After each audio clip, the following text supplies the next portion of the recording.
NAACP that I know all of us are members of, and as soon as we concluded the one person who's not a member here, I know it's only one, I'm sure we'll be excited about joining the branch, and we are honored to greet you. I am James Dixon, the president of the Houston branch of the NAACP, and I'm honored that we're having this conversation because today, as we commemorate the life of the prophetic Minister of Social Justice and Global Change, Dr. Martin Luther King Jr., it's imperative that we have conversation around things that are substantive regarding his legacy. How do we honor the legacy of such a man who gave himself to a cause bigger than himself that ultimately not only cost him his time, but cost him his life? And how do we honor that? How do we show homage to the life of a man who was willing, in the words of Dr. Virgil Wood, he was willing to go all the way to the cross. Willing to go all the way to the cross. That's the unique model in the man that we have, one Martin King Jr.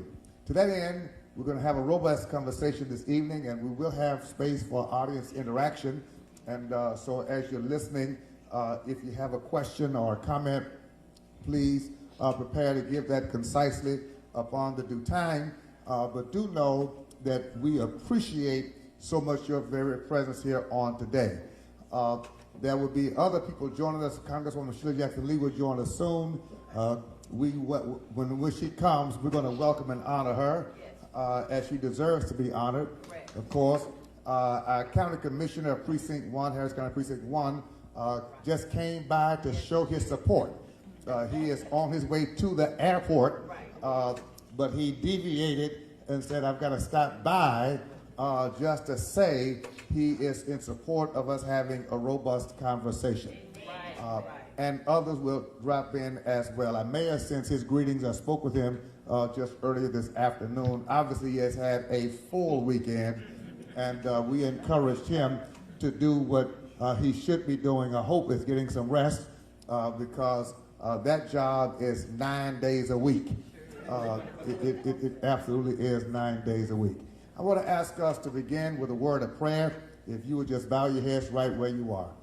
Eternal God, our Father, we thank you that you blessed us to have the privilege of sharing these minutes together.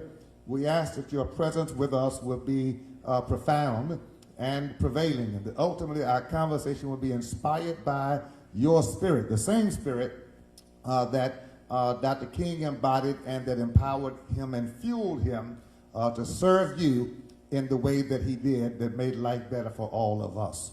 We thank you for each person here this evening for their interest and for their investment of time and other resourcefulness in order to move the agenda of freedom and equality forward at such a time as this. Thank you for the NAACP and all of the difference that has been made throughout the breadth and width of our country, even around the world, through this venerable organization that serves to uplift the oppressed and to liberate those who are in bondage, to eradicate our society of those diseases called racism and discrimination and bigotry that we have suffered with these many years. Thank you for the ongoing work of the NAACP and all of us people of faith. We give you the glory in advance in the name of our Lord the Christ. Amen. Amen. Now, before we get into the critical conversation, I want you to do something for about 60 to 90 seconds. Look into your right or to your left. Anyone whose name you don't know, if you're not touched their hand, say hello, greet somebody, meet somebody, so we won't be strangers in a room like this. Would you please do that?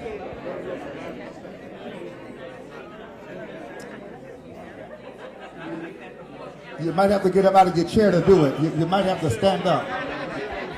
You might have to stand up to do that. And as we're greeting and meeting here in our venue together, we do welcome those who are viewing by streaming. We appreciate you. Let your friends know, let your contacts know that that we are here for this occasion. We appreciate so very much that reality. Thank you so much. Thank you so much. meet somebody, greet somebody, know somebody, that's extremely, extremely important. Extremely important. Thank you. Thank you, and thank you again. Thank you so very, very much. All right. We're going to begin our conversation. I am not texting. My notes are here, and so do not think that I am multitasking like that.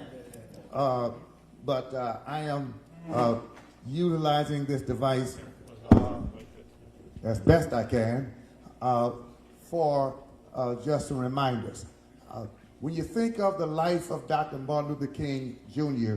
And who could talk about it this evening, I think we have a very robust panel of individuals of various walks of life, but they all intersect because each one is a servant of God and a servant to our community.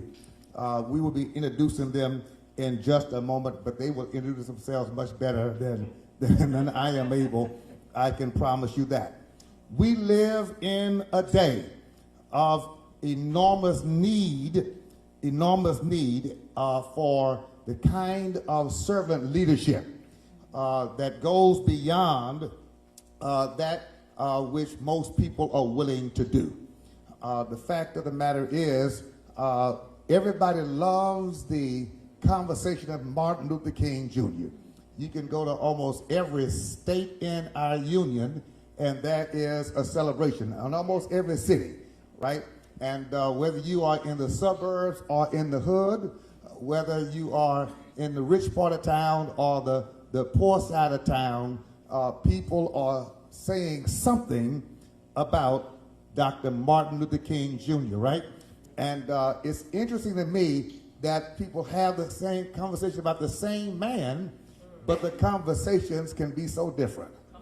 That really intrigues me. It intrigues me that when people are talking about Dr. Martin Luther King Jr., most of the conversations lead to no action.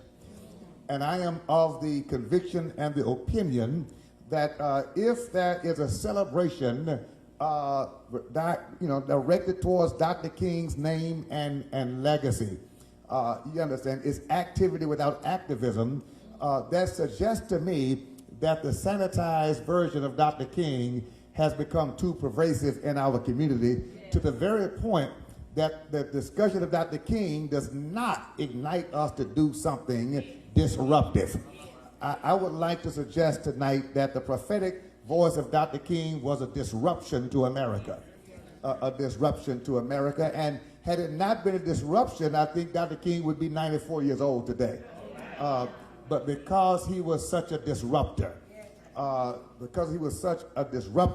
who was willing to disrupt the system that oppressed people and the system that ignored the pain of the oppressed, because he was unwilling to change his narrative and to sanitize his speech and to contemporize his ideas to go along with those who were in power, Dr. King would never fit in.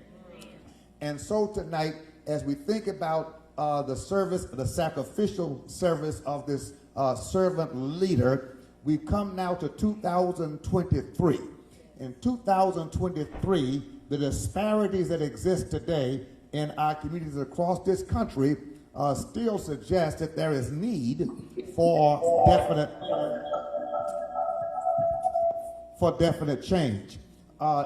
It's clear to me the housing, home ownership disparity is there. The disparities educationally are there. Economic disparities are there. Wealth disparities, earning disparities, healthcare disparities all exist amongst us today. And it's not coincidental that the people who are suffering the most are still, for the largest part, black, brown people, and other minorities. Isn't it interesting that this is not mainline news, it is not the everyday conversation, and the question is, where is the movement, who's on the mission to address it? Final question then to this panel that we'll discuss today with this audience is why does the legacy of Dr. Martin Luther King Jr. Hold a second, we've got demonic interference. You know, you got to check the devil. You know what I mean? All right. Are we good? Okay. The question is this: Why does the legacy of Dr. Martin Luther King Jr. matter today?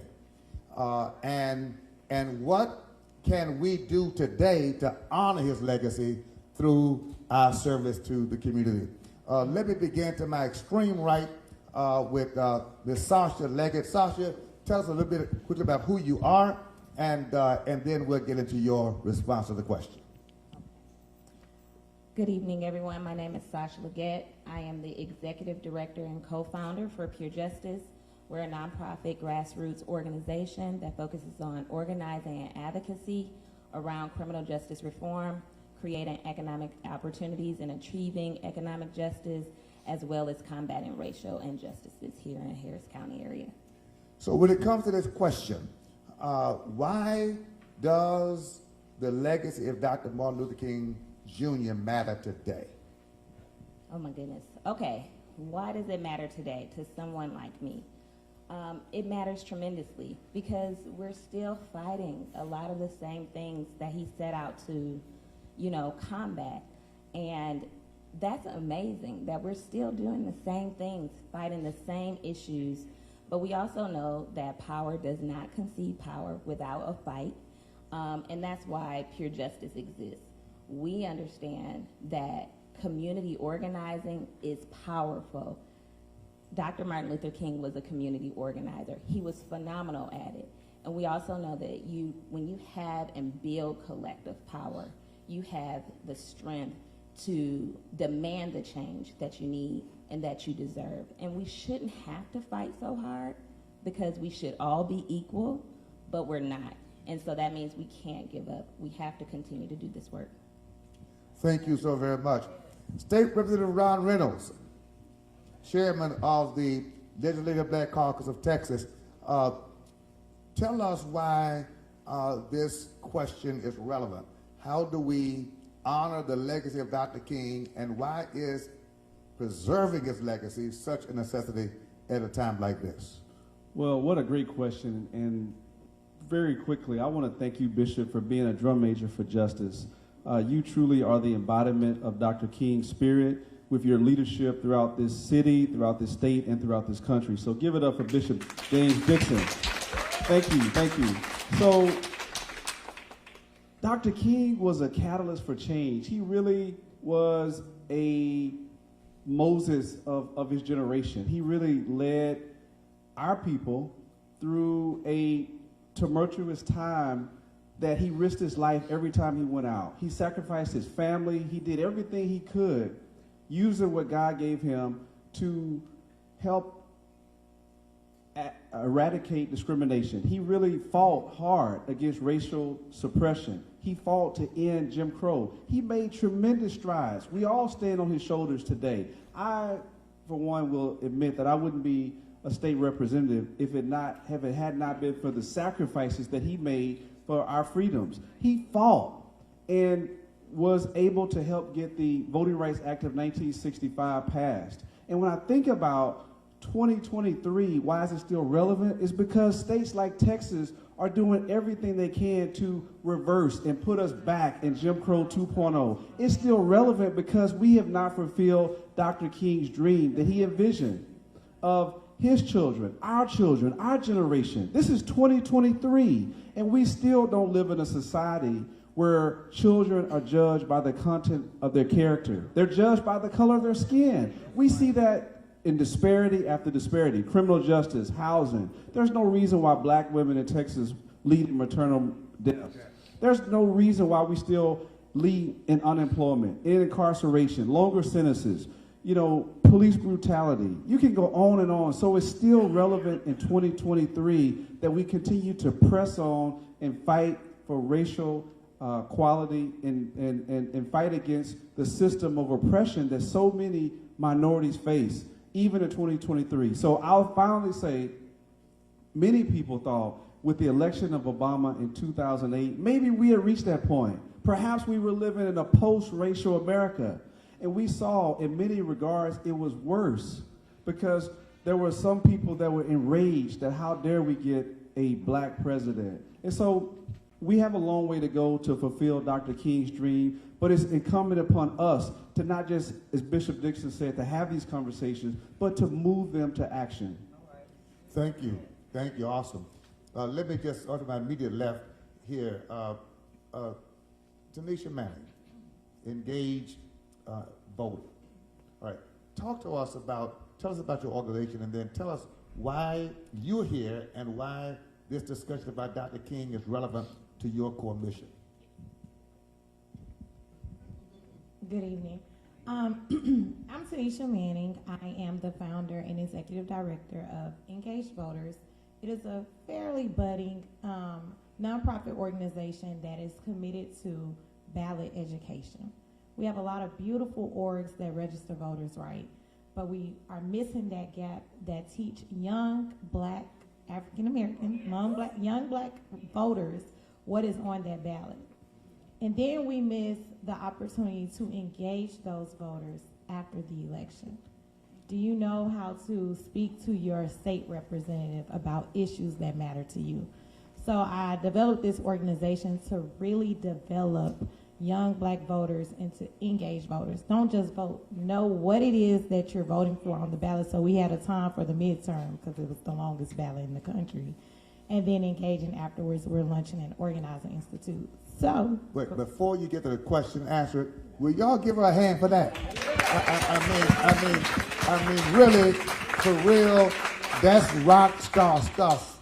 Or when you're thinking about democracy and you're thinking about community progress, we would be clapping for somebody who dunked a basketball for 3 minutes or longer, right? And it wouldn't change anything. But here is a young lady who founded the organization Engaged Voters in order to educate her generation to how to read a ballot. And I'm looking at Miss Edna over here. I know you like what you're hearing, right? Because this sister has been a warrior on the battlefield for a few years. And so to see you coming along has to inspire her heart because that difference is very necessary. Thank you so very much. All right, and I meant to stop to say the same thing was after Sasha talked because, yeah, but I'm saying, but it's very important that we recognize and give honor to younger generations who are innovatively continuing that legacy. All right, so come on back to the question. okay, I am 28 years young. I always say I'm 28. Martin Luther King was 26 when he was propelled to the front of the movement. Yeah. So his legacy matters to let us know you're not too young. If anything, I'm getting up there in age. I should have been got started. And so it's very important to preserve the legacy, to remind us that there were so many who came before us, that it wasn't just Martin Luther King Jr. I love to speak about those surrounding him. He was influential in, yes, engaging the masses, but he was also influential in making sure that there were others surrounding him that did the work when he was elsewhere, right?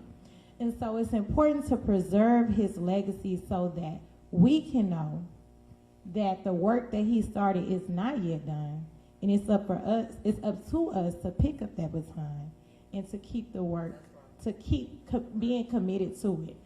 We talked yesterday at church, can there be another MLK? I said, listen, we need a more of the people surrounding MLK, because they put in so much work. So that's why it's important that we have this discussion with all of these various voices, but especially the young voices, because he was so young when he started. And I think we forget that sometimes. I think that's a pivotal point to make before I come to Rev. Jarvis Johnson. The reality is, and I've said this in many places, Dr. King was a millennial. For his time, he was a millennial, and most of the people around him were millennials, right? There were some who were older, but most of his peers were his contemporaries. And yet, they galvanized and organized and gave themselves to something significant. I want you to pay attention to that. These young people gave themselves to something significant. Why did that happen, and why isn't that happening more today? We're going to come back to that question because that is pivotal for how we move forward. And by the way, I was 18 when I started pastoring, and that wasn't long ago. So we're flowing together.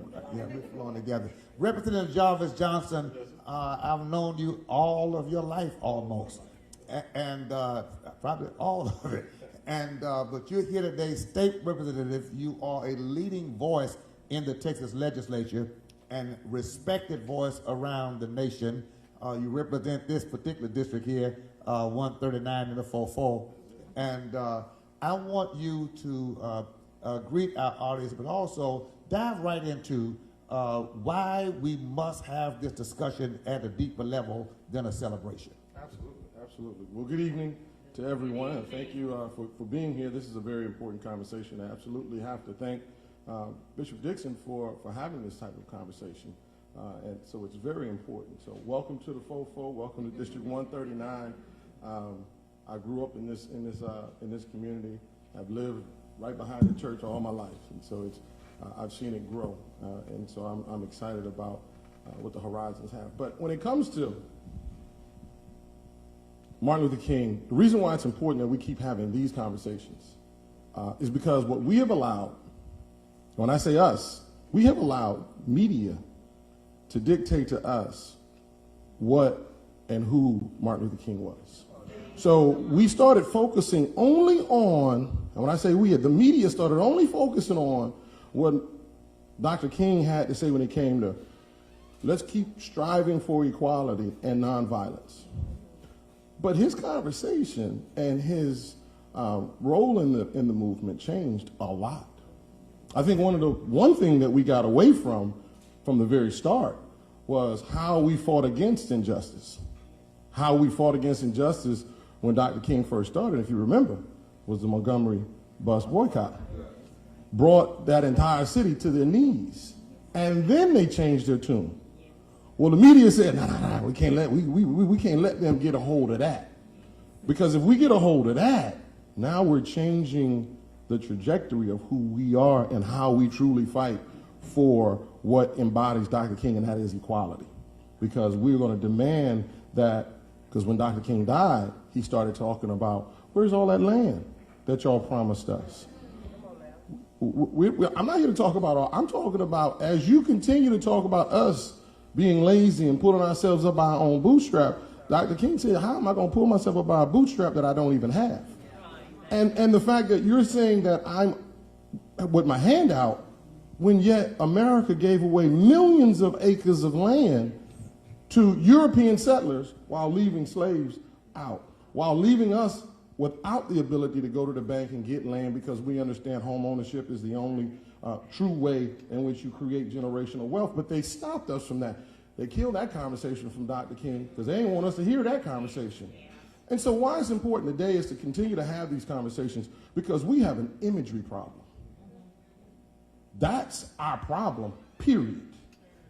Imagery. So we're no longer, I mean, obviously, Dr. King said we want to judge a man by the content of his character, not by the color of his skin, but oh my God. Yes, sir. They see my skin before they know me. They just already see who I am.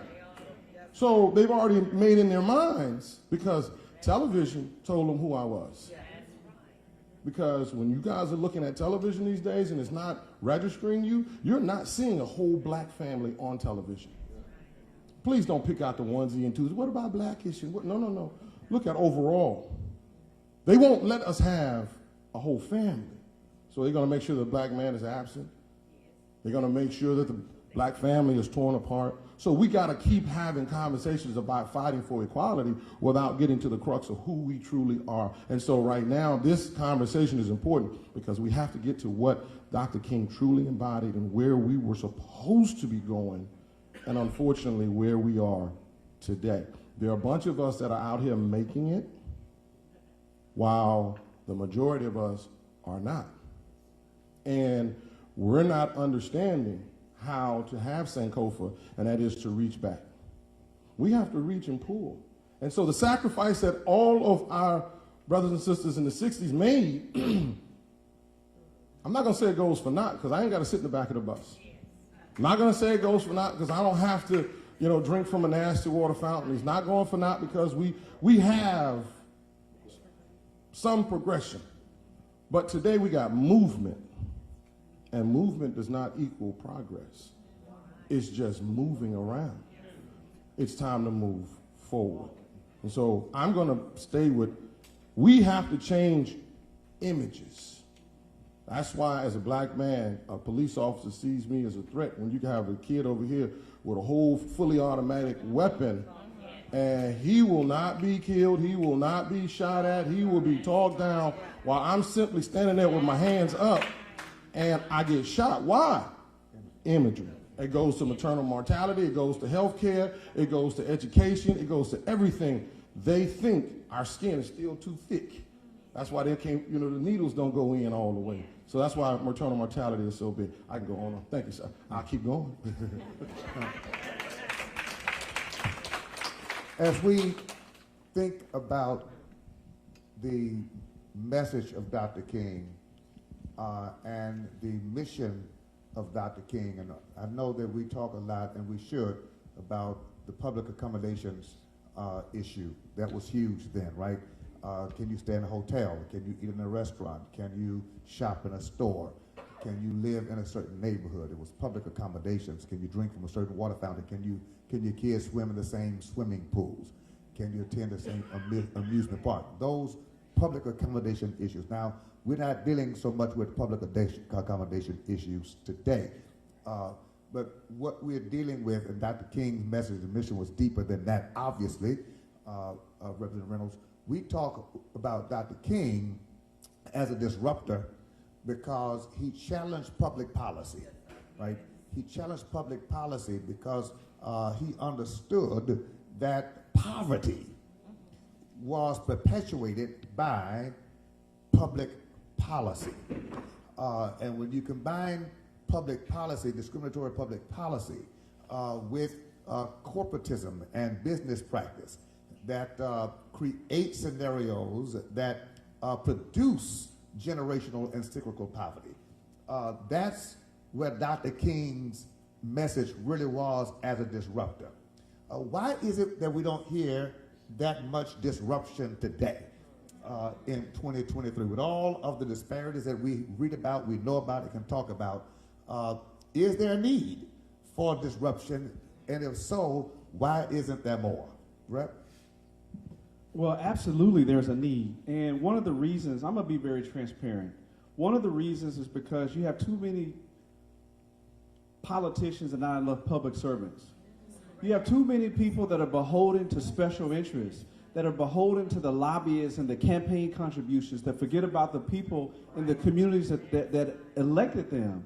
And then they get comfortable with incumbency, and then they get further and further away from the people, and then you don't see them until it's election time. We have to hold our own accountable. Some of them look like us, and they sell our communities out. They take campaign contributions and turn a blind eye to the needs of their community. They don't want to speak truth to power. They don't want to be making good trouble, because then they may not get the campaign contributions. I don't mind having an X on my back because I don't serve at the pleasure of the speaker or the governor or the special interest. I serve my constituents. That is why I don't worry about campaign contributions, because my people see me and they support me because I stand on the issues. We need more people that are issue related and not beholden to special interests. Stop right there. Repeat that, please. That was a gospel statement. All right. I didn't hear nobody say amen, and we in the church.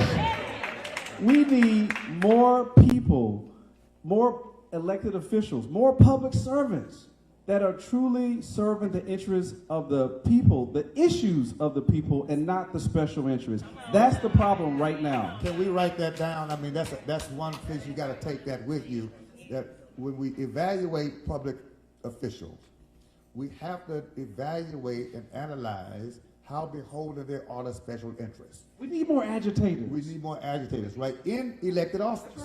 right? Because without the partnership and the collaboration between activists on the outside and public officials on the inside.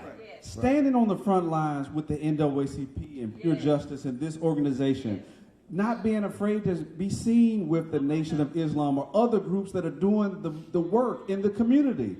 I know so many of them that I can't be seen with them. Why you because they're in the community. They're doing the right things. Don't worry about trying to conform to fit corporate America when your community is suffering. Wow. Sasha, Representative Reynolds mentioned that even it is also true that some of these elected officials who are more special interest motivated than community issues motivated are people who we support, right? Then how do we begin to hold them accountable? Well,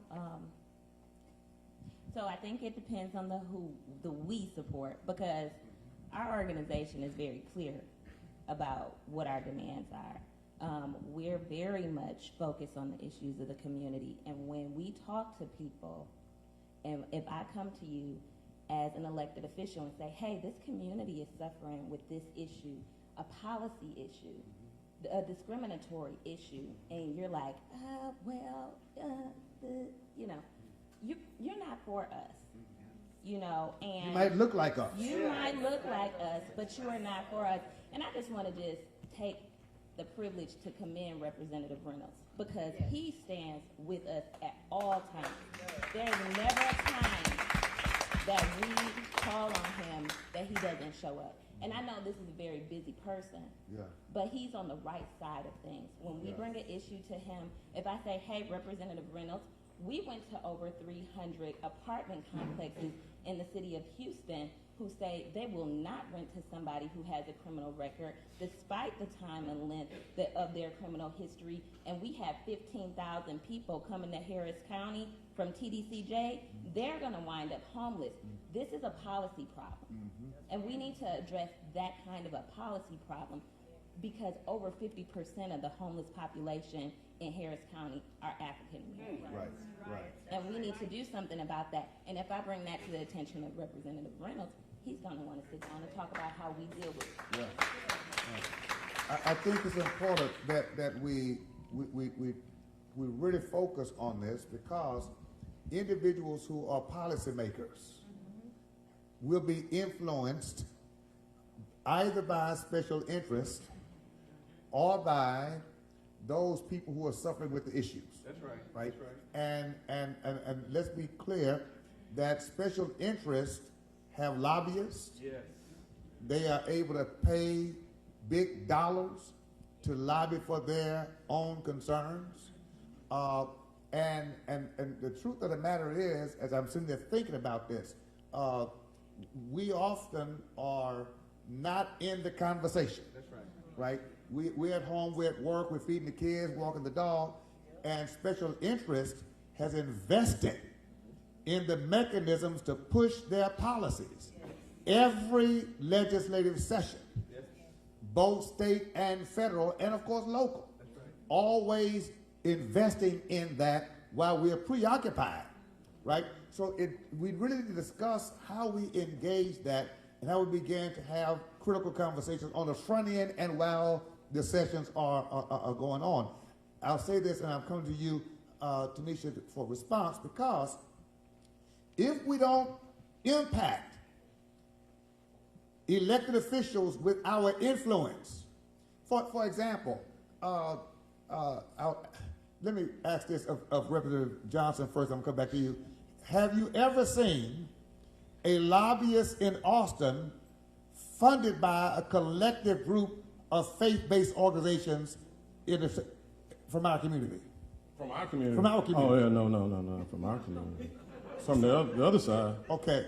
What they call them? What they call them? The conservatives. Conservative. Evangelicals. Evangelical. The evangelicals. Evangelical. No, so here's my point. So the evangelicals invest in their legislative agendas. They pay lobbyists whose full-time jobs are to be in the offices of elected officials lobbying for policies. But let me just be even more specific. The black church doesn't have such an apparatus. So we see the elected officials when they run for office and come to our churches. We bless them and pray for them and vote for them, but we have no legislative agenda and no one to push that agenda while you are in session. Okay, so if we're going to follow the model of Dr. King that changes public policy, we've got to invest. Come on, say invest. Don't blame the pastors if we're not giving. All right, so the pastors have to be able to say, hey, y'all, we're raising money to pay for the advancement of our legislative agenda. Am I making sense? Yes. And we need people at the local church levels who are helping to make that happen. Yes. Because the church gave us Dr. King. Yes. Oh, I wish you could just say that out loud. The church gave us Dr. King now. Tanisha, I'm sorry, I'm supposed to come to you. You ever seen of that? That's the one I'm trying to make. No, we haven't done it, but I will take this one step further because I think you and I have had this conversation. The black church is the black bank. Period. What we have to do is get all our pastors. Every pastor, even Acres Home, say, you know what, we're just going to go to one bank. And you can put your own account. You got your own account. But everybody going to go to the bank of Fofo and put their money. Now, what happens is, guess what the church get to do? Because those that keep denying us our home loans, now the power of the church says, we're going to put all our money in your bank. And what we want from you is to make sure that you're having either more home ownership opportunity classes or make sure that these loans are going to be approved, and we got the money to back it. The reason why we can't do that is because we can't come together just to simply say something as simple as that. If we just simply took, because we got the biggest business out there, we just got to make sure our businesses are being good stewards of the resources that they've been given. Then from there, our churches have the power to then collectively come together, come down to the state, go to D.C., and then start demanding things. But I want to make sure that we have something very clear. Because when you look at Dr. King, and during the civil rights era, we knew what we were fighting for. We knew exactly what we were fighting for. We knew we were fighting for the opportunity to vote. We knew we were fighting for the opportunity to be able just to go to a public park. We knew what we were fighting for. Today, what are we fighting for? Because there's so many of us that, we can go to any school we want to. We go to Lord Taylor, and is Lord Taylor still around? We can go to, all them expensive places. We got Uchi, Ruchi, Gucci, and everything else. So we've made it. So a lot of us have lost the determination, have lost that desire to fight. Because you eating. Well, let me tell you what we're fighting for. I know we're fighting. Isolated success. We fight for individual success. And once I've reached the modicum of success that satisfies me personally, then my fight is over. That's why it's difficult to get us in the fight of collective concern, because we are now raised to think me and not we. Can I say this before one more thing? One thing. When you think about, as we talk about elected officials, there's one thing that we do is we get tricked. That's why they call it politics. It's not politics, it's politics. Because you're voting for somebody who's got the most name ID. So what you're getting is when somebody comes to the body and they say, if you vote for me, I'm going to do this for you. If you vote for me, I'm going to do that for you. But the question has to be, what if I don't vote for you? What you going to do? So it's all about your actions and not your promise. We got too many people that want to make promises. I want to be your doctor. You let me be your doctor. I'm going to make sure I cure you. You're going to say, well, let me see your resume. We don't look at the resume of those that are seeking office. So when it comes time to the fight, they've never fought a day in their life. And so how do we expect them to fight if they've never fought before? They've never rode the bus before. They never had to struggle before. So how are you going to be on my team? So we got to stop looking at people who say, if you vote for me. Demonstrate to me and I will vote for you if you can show me, as opposed to asking me and telling me what you can do. Very, very good point. I say this, if you're in your early 20s, I'll give you a chance based on what you say you will do. You're in your early 20s, you're starting out, you've got aspirations, and so if I think you have the potential, I might give you support. But now if you're 35, tell me what you're going to start. You were 18. You were 18. Yeah. You was in I was in the pool, and I was out there on the street too, Exactly. doing the work. But I said, so you, at some point you got to have a testimony and track record. Tanisha, talk to us for a moment about how difficult it is to organize. Sasha mentioned this, that Dr. King was a community organizer. To start an organization, you have to be a community organizer, and you are young, engaged voted a young organization. I'm sure you've already met with the fact that it's not so easy to do that. What challenges are you facing, and how are you dealing with that? Number one challenge is the lack of knowledge. And we brought up policy. I went to law school. I do not practice law. I tell everybody that. By my second or third year, I realized we need litigators, but we also need policymakers. In my career job, I'm a policy advisor because a lot of the issues that the black community faces lies at the laws, right? And so I wanted to wake up every day to try and change the policies. But the thing is, I'm just me. I could have a room of 18 and 35-year-olds, the same amount.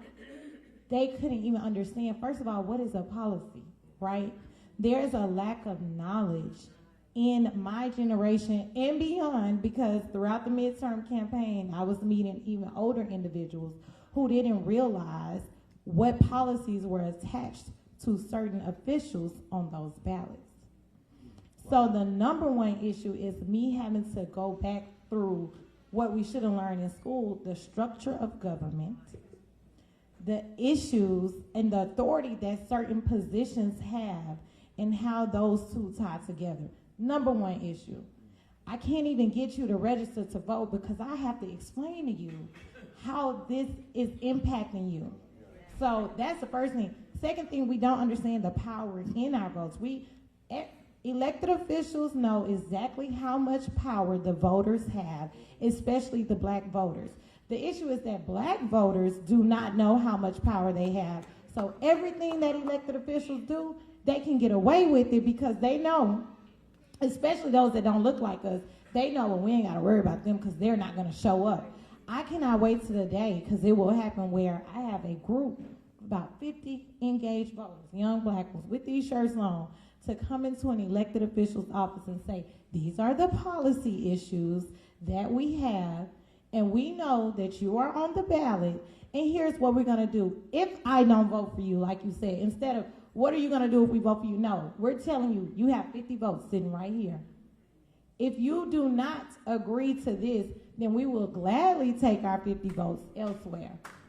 So lack of knowledge and understanding the power and the impact in 2023, even though so many have told us and fought for our votes, our voting rights, but we just don't see the connection. And I want to just jump in real quick on what Tanisha is talking about, the challenge, especially like in this generation, organizing people around the importance.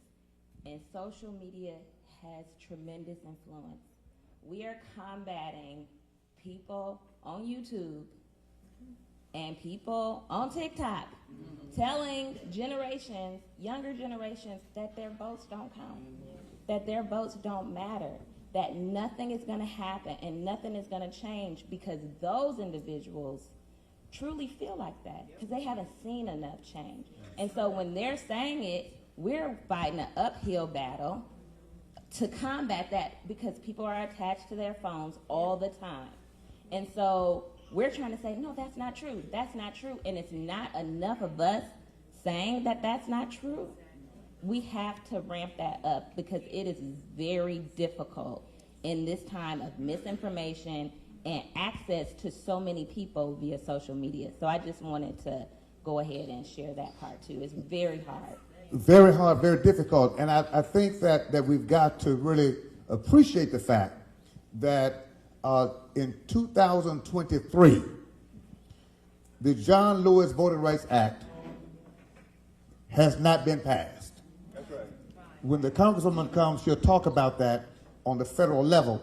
But the fact is, if we don't understand the power of our vote, we won't make that our fight, right?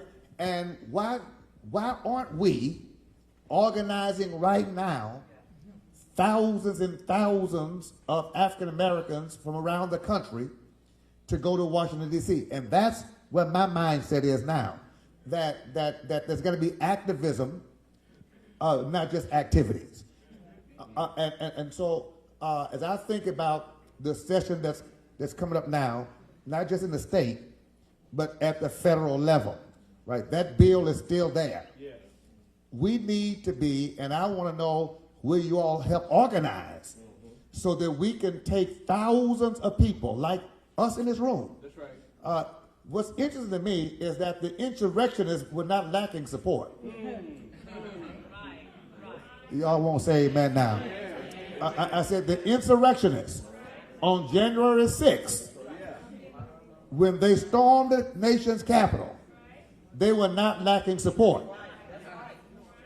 I need to say that once more time for the people in the very back of the room. The insurrectionists who stormed the nation's capital with the intent to do bodily harm, physical harm, and even to maim and kill, and to overthrow and throw out the vote, they were not lacking support. Can we give them a hand for showing up? I mean, at least they showed up. And I'm saying that if we do all of our talking and don't show up, then we are complicit. We are not answering the call to serve. And that's what Dr. King did.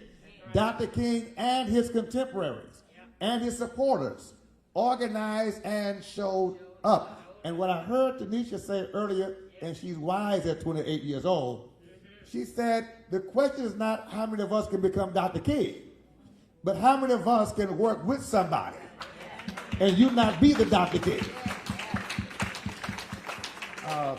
Pastor Fields, I have said often that anybody can follow a dead leader,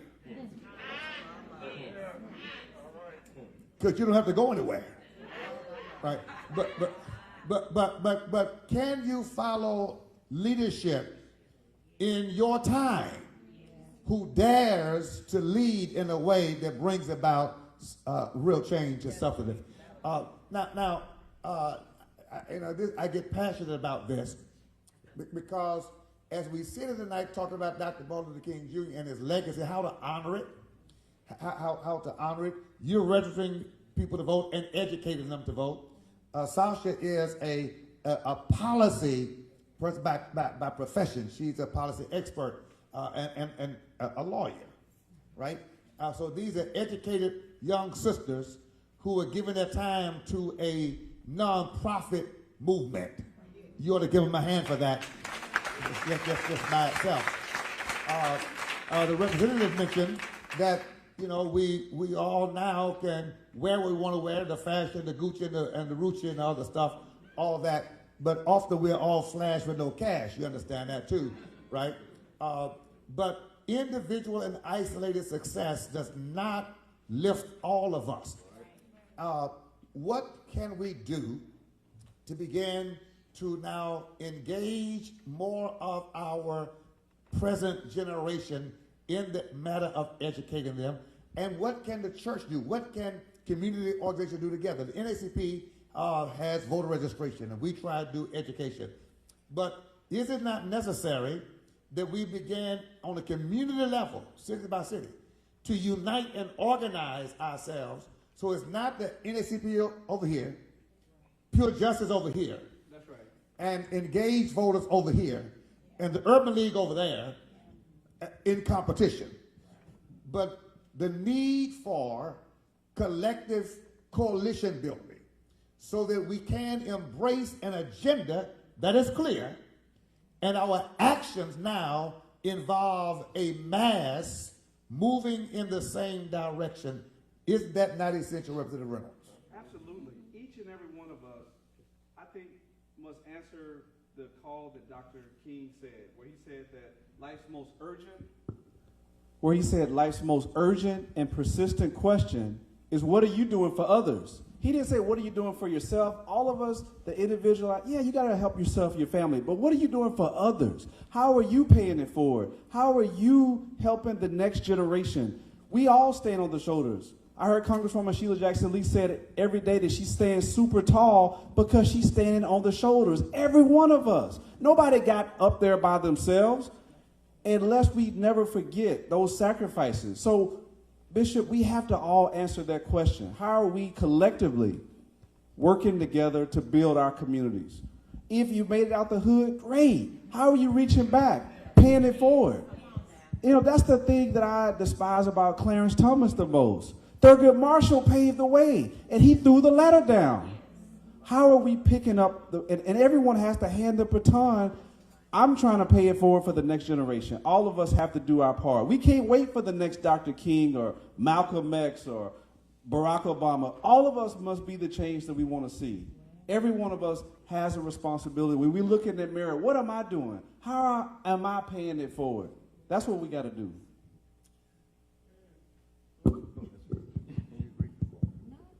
Well, let me say that if we follow the models that came before us, like a Thurgood Marshall and like an MLK or W.E.B. Du Bois, who Martin King was mentored by, right? W.E.B. Du Bois. And so there's always a model for us to choose to follow. I will say this. My daughter, who's a freshman at Xavier University, and I didn't mean to call the university's name at this point, because she discovered that there were people in her class who did not know who Barbara Jordan was.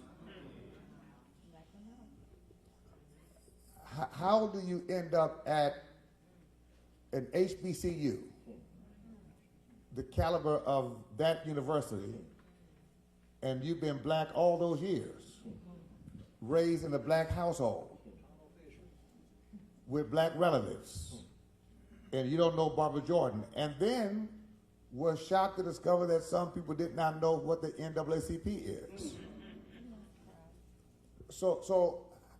And if we're not careful, the same will become true of pure justice and engaged voters.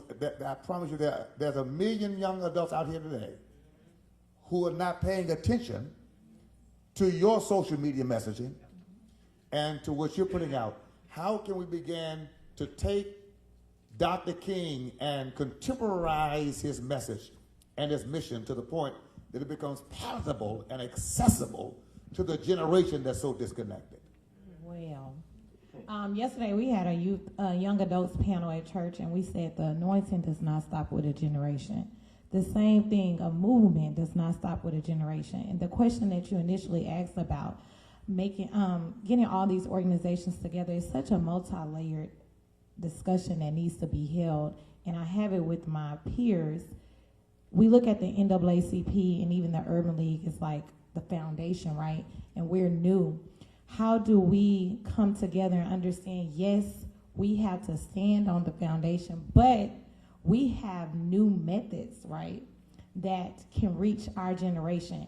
And just like individuals struggle with putting themselves first, some of our organizations, and this is a tough conversation to have, but some of our organizations that have been here for so long, they don't like to not be in the spotlight either. And so you're trying to pump me off? But these are the questions that are asked. What are y'all doing? Y'all trying to say we don't need NAACP? No, we need y'all. We have to learn. Y'all been long-standing longevity, so clearly we need y'all. But there are other gaps because I wouldn't have created my organization if there wasn't a gap. We all need to be at the table, but it's a lot of layered conversations that need to be held about why we are all not at the table. So then the place to do that then is in closed door conversation. Yes, stop taking it to the media. This is not a conversation for everybody else. It's for Yeah. us. So I think that it is healthy for any family to have multi-generational conversation. And by the way, any family that's not multi-generational is anemic and weak and not going to live long, right? So I think it's important that those who are a little ahead realize the necessity of reaching back, as Ron was talking about a few minutes ago, and that those who are coming behind reach up at the same time. And I think that is necessary. It is necessary to have some very honest conversations that are multi-generational, individually and organizationally, right? And then so that your generation will understand who is the NAACP. Like, what do we really do outside of a press conference, right? And it's like, our church is 149 years old right now, be 150 years old, but we're one of the youngest, most nimble churches there is, okay? But it happens because we keep reinventing ourselves and allowing other people to insert and infuse their giftedness with every generation. So my point is, regardless of how many organizations we have, we still have to examine where we intersect and how we begin to support each other. So it is one mission with multiple methodologies. That making sense? I mean, Dr. King was only 39 when he died. And one of the issues that Dr. King faced as a young Baptist preacher, remember that he was a young black Baptist preacher, right? With great ideas, vision, and insight. I mean, you listen to Dr. King's voice, you can't believe he was in his 30s. I mean, who listens to Dr. King and says that's a young man? Right? I mean, when you listen to his voice, he sounds like he dropped out of heaven or something from somewhere, because his voice is so profound, his substance is so concrete, he's so deep and profound, you don't think that this man is in his 30s. That's right. So when you evaluate his life and understand that he was raised by old people, that Dr. King spent so much time with his grandmother and his grandfather and his father and Benjamin Mays and people who were his senior, he honored them enough to glean from them.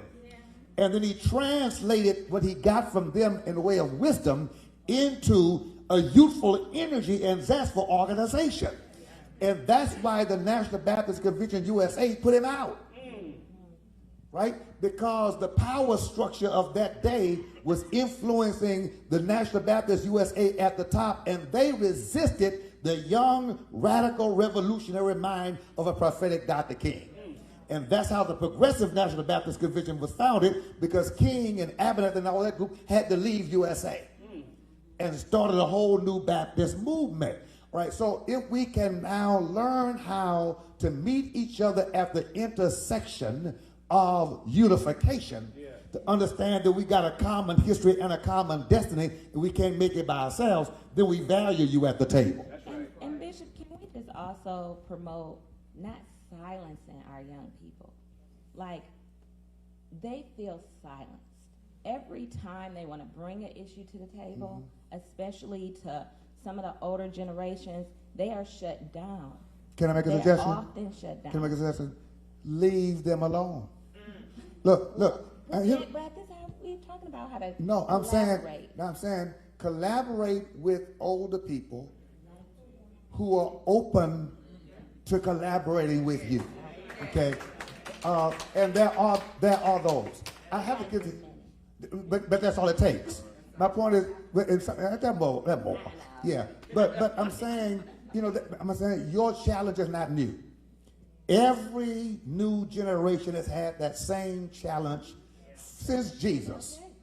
Okay? So don't get hung up there. Let me just, can I say this very quick story? People ask me, man, I want to be like you. Well, I didn't start doing what I'm doing. I got invited to a meeting concerning HISD when I was 19 years old. I'm a new pastor, I'm young, excited, and had a speaking gift, and I get invited to this meeting because Dr. Elizabeth Spates, who was on the HIG school board, had 2 young daughters who wanted to join my church. And Liz Spates would not let them join my church until she vetted me. She literally came to my church on a Sunday, listened to me preach, asked to see me after service, and spent 15 minutes with me, asked me questions. And then she says, well, I am convinced that you have at least enough God in you. I'll allow my daughters to join your church. I mean, she vetted me just like that. And you know what I said? Thank you, ma'am. That was it. A few weeks later, I get this call from her inviting me to go to an HIG school board meeting at the home of the late Dr. J.B. Jones, Edith Jones' husband, in Third Ward. I had never been in a Third Ward mansion in my life. I'm in that meeting with Reverend Lawson, Howard Jefferson, I think Judge Green was there as well, several others. I'm the youngest thing in the room. They're discussing HISD major issues. What do I say at the table? Nothing. I say absolutely nothing. Nothing. I wouldn't dare share my idea. Because you honor elders by being quiet. That's when they ask you to speak. You don't speak first. Now, this is a lesson of your grandfather people. You get me? So I'm sitting at the table. I said nothing during the whole meeting. And then they got near the end of the meeting and said, well, we got to have a press conference. Who can lead it? And Elizabeth Space says, we got a young preacher at the table that introduces some of y'all, young Reverend Dixon. He can really speak. And I think he's courageous, he can speak, and he can lead the way. And man, I was like, wow, this is my shot. I mean, I'm sitting there saying, I'm about to get the lead and speak at HISD. And Howard Jefferson said, hell no. I didn't know Howard Jefferson. I'm like, who is this old Negro hating on me, gonna shut me down, and I don't know him? He said, I'm not gonna let y'all do it. And I'm like, what? He said, this young man is too young. He said, if he's all that lives like you so he is, let's protect him until he's strong enough to face that. Because if he gets out there too fast, he'll get killed too early, and we'll never know how great he could be. I sat back in my chair. And after that meeting, Howard Jefferson took me into a room alone and said, young man, you don't know me.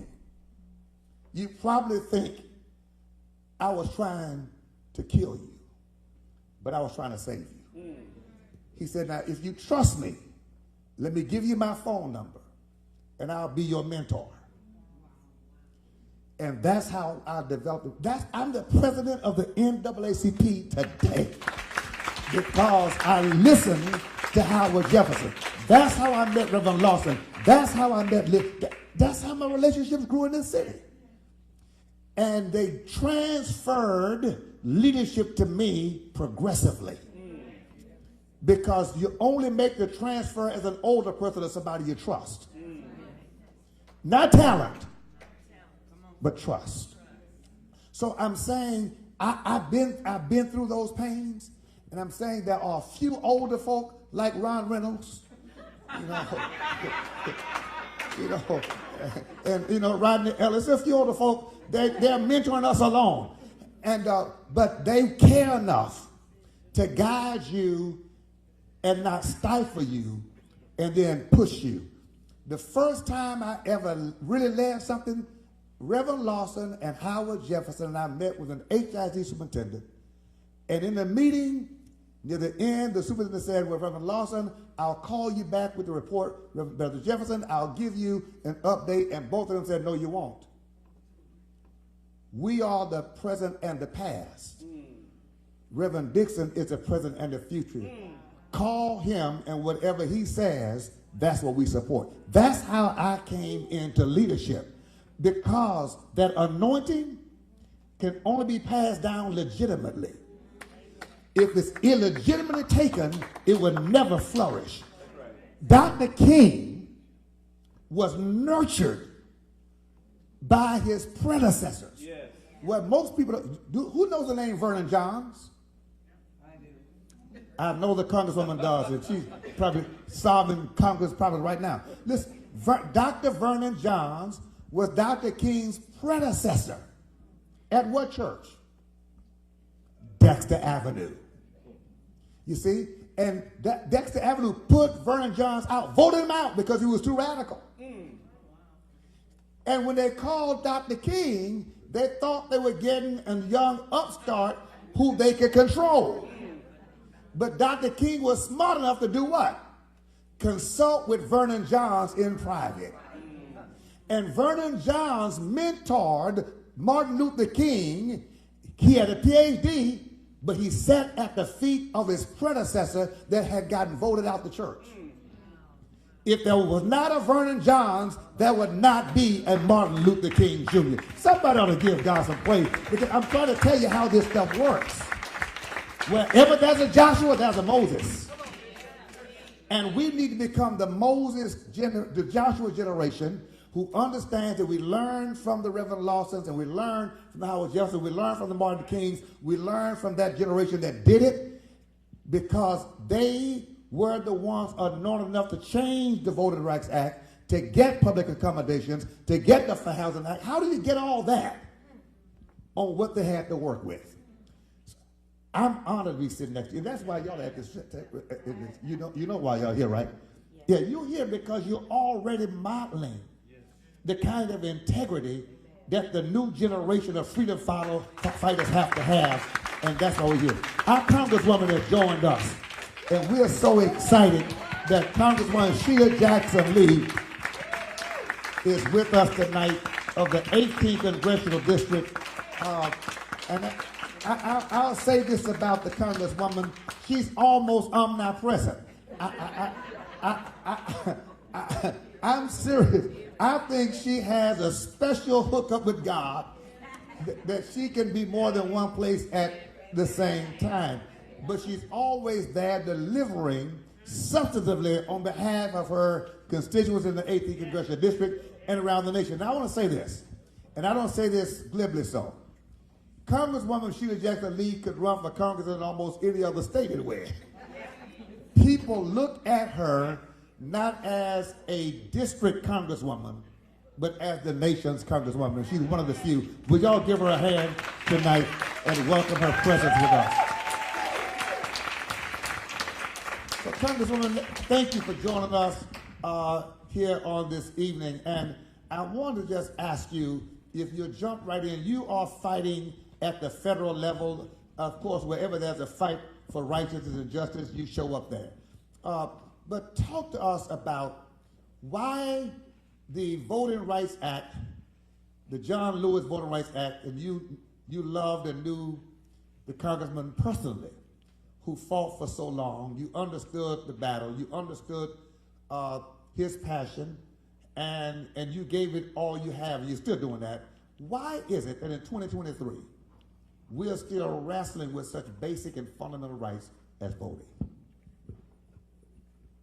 Well, Bishop, if you would allow me to frame the response first by thanking you for giving us a cerebral moment, a moment that we pause on this day to really reflect on what Dr. King means to us and why the larger audience that is on the highways and byways, the ones that are outside of this door, the ones that are in the east to the west, the south to the north, in Houston, who may be just getting home or knew there was a holiday today, but it didn't reach their level of importance, that they should take a moment to pause. Glad to see such a richly diverse audience even here. And so to Sasha and Tanisha, grateful for the organizations that you've organized. I think it is important to know that when Representative Ron Reynolds represents the black legislature, he represents all people. No one can be elected and not have a potpourri of human beings in their district. So they may be a descendant of an enslaved African, but they represent Caucasians and Hispanics and Asians, Southeast Asians and Asian Pacifics and Africans, just an array of people, Latinos, of course, just an array of people. You can't help it in this community. So I know that it goes as well for the leadership of Representative Jarvis Johnson. He can't help but represent just a myriad of people. Let's make that very clear. Yeah. So when I want to enunciate what Dr. King means to me and what he means today, I want to be very clear that what I perceived him in the time of his life was that Dr. King did not follow the norm. Dr. King was outside of the norm.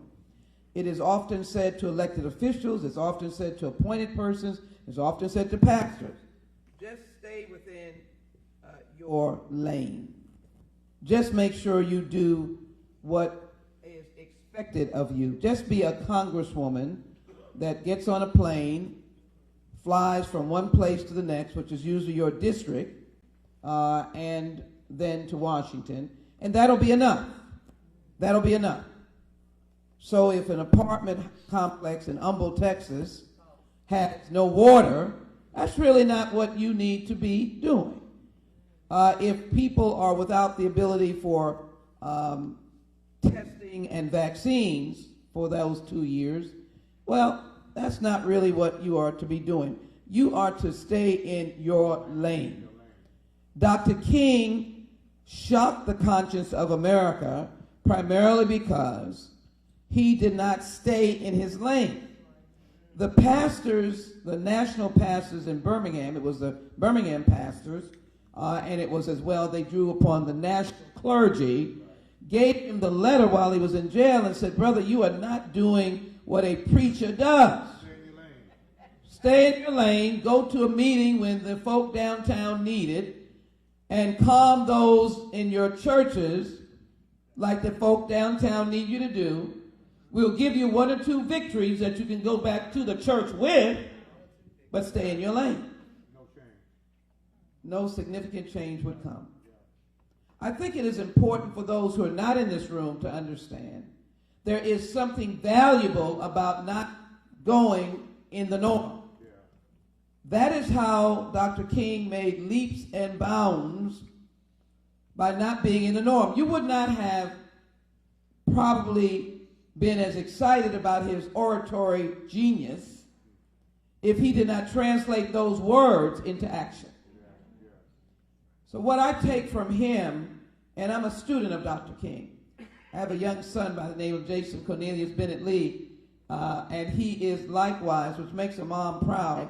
I'm a student of Dr. King. He will quote for me in our conversations on the phone from Dr. King's words. He has given us a living secular Bible on how we can live our life and make a difference. So that is why you saw him going back to places, why he went back to Memphis after they had a violent encounter. He went back. Somebody would have wished that he had said, I'm finished. They had their march. They made their point. But he had made a commitment that he was going to come back out of the norm. The norm would have been, I hit that spot. May not have been as best as I would like it, but, you know, I hit that spot. Selma was the same thing. He couldn't get there when they first marched, when John Lewis was almost beaten to death. But he came back, and they made that journey, completed it, in spite of the trepidations of the White House. With good lawyers like Thurgood Marshall, they made that march from Selma to Montgomery. Why? Because Dr. King thought out of the norm.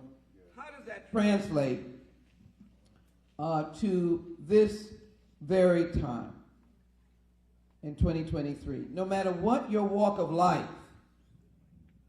you need to be thinking and acting out of the norm. Now, Dr. King always reminded us that our survival was in nonviolence, so it does not suggest, I think even today, he would be singularly promoting nonviolence. He just couldn't get it out of his DNA. And he was able to effectively use nonviolence and nonviolent protests effectively. The thing that he was brazen about is that he didn't allow the containment of laws, court decisions, to tell him he could not use the Constitution, which said he can protest. And so when they tried to use the injunction on him, he was going to protest. And they were going to just have to round them all up. I want to use that in terms of how we characterize today. And I just want to say this quote.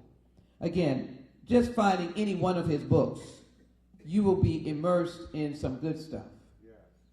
Some absolutely good stuff. Which is one of the reasons I see in both Keita and Felonious, who are here today, George Floyd's brother and sister-in-law, they could have taken the viciousness of what happened and been sinister, mean, angry, not wanting to do anything. But they acted out of the norm. They want to do good. They want to be productive and constructive in George's name. So out of the norm today is the unacceptance of homelessness. But you see, it cannot just be the government doesn't accept it. It has to be a collective community view that I'm going to not accept homelessness, and I'm not going to look at them in such distaste because it's their fault and I wish they'd get out of my eyesight. Think out of the norm. My good friend, Congresswoman, now Mayor of LA, I was with her when she announced that homelessness is a crisis in Los Angeles. She went out of the norm. She could have been talking about let's get infrastructure and get the trains working and do something that get the freeways clear. But she said the crisis is in people being unhoused. Dr. King said, never, never be afraid to do what's right, especially if the well-being of a person or animal is at stake. Society's punishments are small. Being locked up in jail because you violated the injunction not to march are small compared to the wounds. To the wounds we inflict on our soul when we look the other way. 2023, that's relevant. When you look the other way. So to answer specifically your point, and I need a diverse audience to be here. I need a diverse audience to be here. I'm going to try to be brief on this one. Lauren Boebert attacked me last night on Twitter because of legislation that I introduced that was an amendment of legislation that says that if you perpetrate a crime or violence against someone based on their race, their ethnicity, their religion, we can all stomach that. Probably a decade ago, Dr. King, they couldn't stomach that. That's an actual law in the hate crimes bill. And you get a federal law, federal penalty. I introduced and amended it called the Laws Bill and indicated and white supremacy. I didn't say white people, I said white supremacy. If that generates an action of death or crime against you, well, death or a crime perpetrated against you driven by white supremacy, that is a federal crime. Now, I didn't make that up. The FBI director appointed by President Trump said that white supremacy is the major domestic terrorist issue that we're dealing with in the United States. Testified before the United States Senate Judiciary Committee. Not Sheila Jackson-Lee. Said white supremacy killed folk in Buffalo. Replacement theory. It killed the folk in Mother Emanuel in South Carolina. It killed the folk in El Paso, Hispanics, with someone who drove all the way because he hated Hispanics. But when she attacked me, it was because I said white people. Now, it's difficult as a legislator when you don't read the bill. I don't know how to handle that. You introduce a bill and someone is on the floor, they never read it. So I took about 17 paragraphs, and that's difficult in Twitter, to go point by point to say maybe she could read the bill or maybe she could hire someone to read the bill. I cited the section of what I meant. I cited the testimony of Director Wray, appointed by Trump, that said that white supremacy. He didn't say white people doing things. He said white supremacy, which, by the way, there can be people of color promoting white supremacy, if you understand what the philosophy is. She didn't get that either. And that it was not a violation of the First Amendment because she can speak white supremacy all day and every day. She's protected by the First Amendment. If she wants to be a white supremacist, she could do it all day. She's protected by the First Amendment. But when that moves to the invasion of your space, and you wind up dead like the people in Buffalo, or dead like the people in El Paso, or dead like the people in South Carolina, or dead in other places, the Tree of Life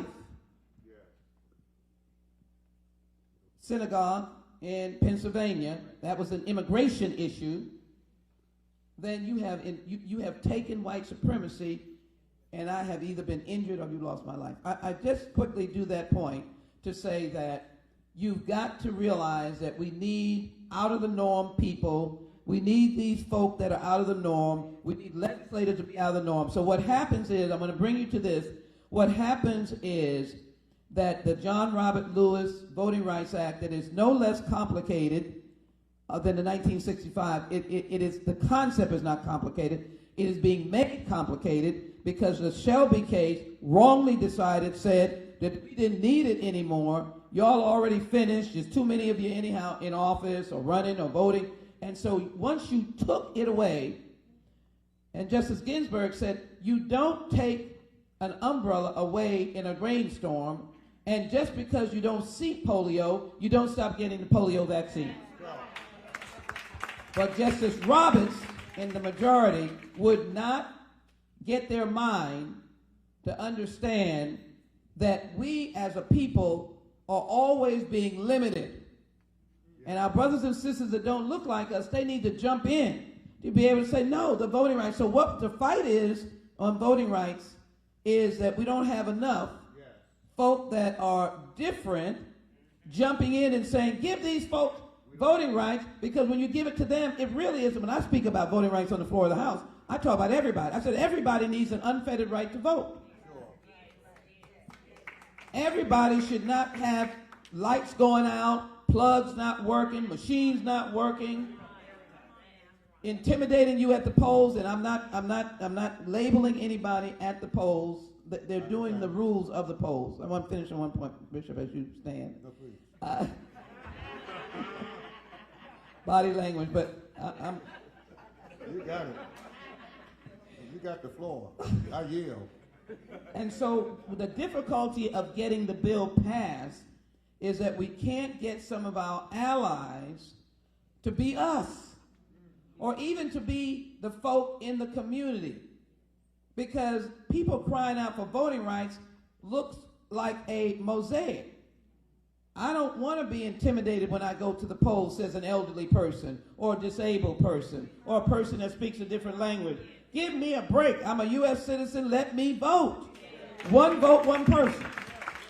And so we don't have enough Dr. Kings that will think out of the norm, that's worried about what it's going to do against them, as opposed to saying that we're all better off if there is an empowerment of the American people to be able to vote. That we trust their judgment, as what happened in the 2022 election. On my side, we were not totally victorious, but we did something they had never seen before. We won in midterm elections. It was amazing because the American voter said, enough is enough. I could not tolerate, though they struggled to vote. They struggled to vote in Georgia. They were scared to death. We struggled to vote in Texas. And there are a myriad of cases around the nation where people struggled to vote because we did not have the John Robert Lewis Voting Rights Act. So we got it out of the House. You know, there's something about having a tough speaker like Nancy Pelosi. We got it out of the House, and we got to the Senate. And people would not think out of the norm, and they kept going around about the formula. How do you limit what states' jurisdictions will be covered by John Robert Lewis? And what I would say to them is, heck, let the whole country be guided by the right to vote and the protection of your right to vote. That would cure your problem. Once we said that, then there were people saying, oh no, I don't want a 50-state solution. Then when you start saying well, then what states do you select? You're stuck. We're right here where we are. Let me just quickly go to this point, Bishop, just add it because you know I'm going to get this point in. The point is that I need the broader community to accept what we need in the civil rights arena, in the healthcare arena, and if people begin to believe that what is good for people of color, in this instance African Americans, because we stick out like a very large space, and our history is so significantly different from many other histories, does not suggest that people's history is not valuable and important, but if you would accept without saying that we're trying to, in quotes, boast, and I know my friends would say, what is she saying? But we are the only population that came here and were slaves for over 200 years. That's true. And we cannot overlook, and for people to say, I wish they would get on down the road. I wish they would go on. Well, if that's the case, then we should easily pass the John Robert Lewis bill. We should, because people should say, well, that's a bill good for America. Oh, it has something to do with African American? No, that's a bill good for America. American bill. That's what Dr. King marched for. And he marched, and when you write a bill, the impact of it goes to everybody. They don't say when Judge Zimmerman comes up as a citizen to vote, and we have given more rights, oh, I'm sorry, step over here, you can't get that right. He has an unfettered right to vote. And so the last point I want to make is, and I know is the out of the norm legislation that has been idling around for 38, 40 years. Now, Juneteenth, by the way, was idle around for a long time. And I pulled it out of the ashes. And everybody was celebrating like they had been part of the Jubilee for a long time. They were slapping five, knocking each other down, how much work they'd done on making Juneteenth a federal holiday. But it's the first holiday that gives anyone a chance to speak about it in their classroom. You could begin talking about Juneteenth in September. Say, I'm getting my children ready for Juneteenth. We talk about slavery all year long. If somebody comes to you, just say, oh, no, I'm just doing Juneteenth, the federal holiday. But the issue is the bill that John Conyers introduced after the 1989 signing of the Civil Liberties Bill. My friends in the Japanese American community, they are rabid supporters of H.R. 40 because we were rabid supporters of them. Ronald Reagan signed that legislation dealing with their internment in the 1940s. Out of the norm. But here we come with studying slavery and developing reparation proposals introduced for the first time in 1989, now given to me in the retirement and untimely death of John Conyers, and I have taken it from there up to the point of almost every member of the Democratic caucus, 217 votes that we had, to be able to set up a commission that would listen to you across America, no matter who you are, on this issue of slavery and the trajectory of the impact of it in the 21st century.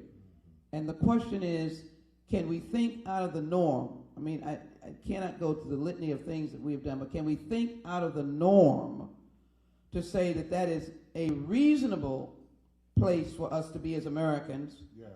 And a reasonable place that the world would look and say, oh, America is addressing their history, Yes. and they are prepared to be out of the norm and to be responsive to that history. I would venture to say, as I yield back to Bishop, that the things that Representative Johnson works on, Reynolds works on, has a woven impact of race.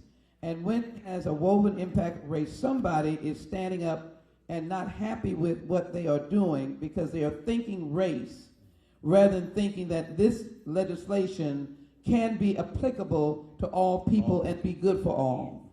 And when Sasha and Tanisha and their organizations try to deal with out of the norm thinking, somebody is going to be there. When we try to deal with the absolute, how should I say, unthinkableness of George Floyd's death, can you imagine that there were people still trying to push back on us that that was a colored person's bill and not a bill that would help America? I finish by saying we can all be Dr. King. no matter what our racial background happens to be. But it has to be breaking the norm and doing the righteous thing to ensure that America reaches her higher angels. I'm still struggling with that. I still don't get the accomplishments that we should have because we're still facing folk that refuse to think out of their norm to be able to address what is an ongoing crisis of difference and race and an ism right here in America today. This is how bills like John Robert Lewis get stopped. This is how bills like H.R. 40 get misunderstood. I yield. Let's hear it for the gentlewoman from Texas who speaks so something that represents all of us across this nation. And those of you viewing by streaming, I know that you're writing notes because this is classic. This is a classic conversation. I want to take a couple of questions from the audience at this time. If you have a question, if you step right to the center aisle, just step right to the center aisle and ask your question there at the microphone, please. Hi, my name is Selena Charles. I'm actually the founder of Purpose for the People. I'm a civil rights activist. I go all across the world supporting people, doing the same thing that Martin Luther King did. I'm here today because we have a problem here in Houston, Texas. On April 27th, 2022, Officer Shane Privet shot Jalen Randall in the back of the head, in the back of the neck. We don't have justice yet. There's not enough politicians that's speaking on it. George Floyd brother is here tonight. I'm happy he is, him and his wife. What they endured, Tiffany Rochelle and her husband and Warren Randall, they endured the same thing. What are you guys doing to speak on this family behalf? You know, the pandemic is kind of pretty much gone, so people are not really out and supporting this family. People are not really talking about Jalen Randall's death. That was cold-blooded murder. This young man was shot in the back of the neck. He didn't pose a threat for this officer to use lethal force. This officer needs to be arrested. He needs to be indicted. And he needs to be in prison. And we need the church, we need the politicians, and we need you all to stand up for this family just like y'all stood up for George Floyd's family. Let me respond, please. Thank you so very much for your activism and for your passion. Right? There is certainly need for more engagement in this particular case. And I don't want to get into specifics here tonight because it's a forum all by itself and it deserves that complete, total attention, right? And that gets into autopsies and reports and things like that that are not necessarily appropriate at this time. But I would love to follow with you after this meeting to talk about engaging in a more detailed conversation about where the case is and what the community needs to know in order for the community to have an intelligent and accurate response. Okay? We will do that with you, okay? Promise you that. Thank you so very much for that. Okay? Bishop, it's more a comment than a question. First of all, I'd like to thank everybody. My name is Ahmad Hassan. I'm native Egyptian.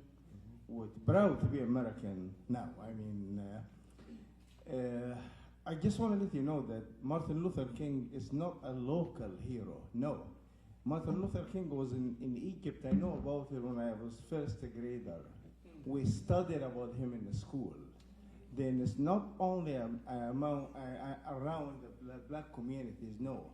This man should be known worldwide. We should be teaching him in schools. We should know much more about him. It's not just in the little communities and all this. That's not enough, really.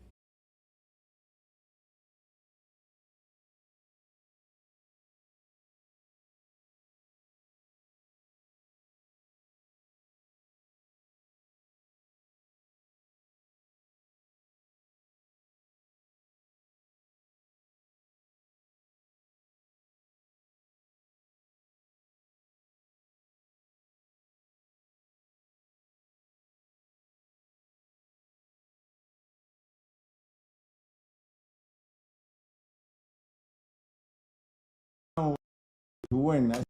Here's a brown man.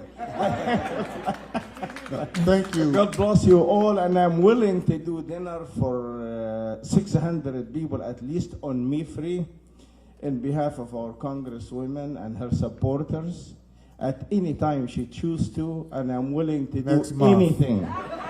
I'm available on February the Anything I can do for the community. Yes. And I don't want to announce now, it's not the time for it, but also I'm running for U.S. Senator against Ted Cruz. Okay. Thank you so much, and God bless you, and God bless America. God bless you. Thank you so very much.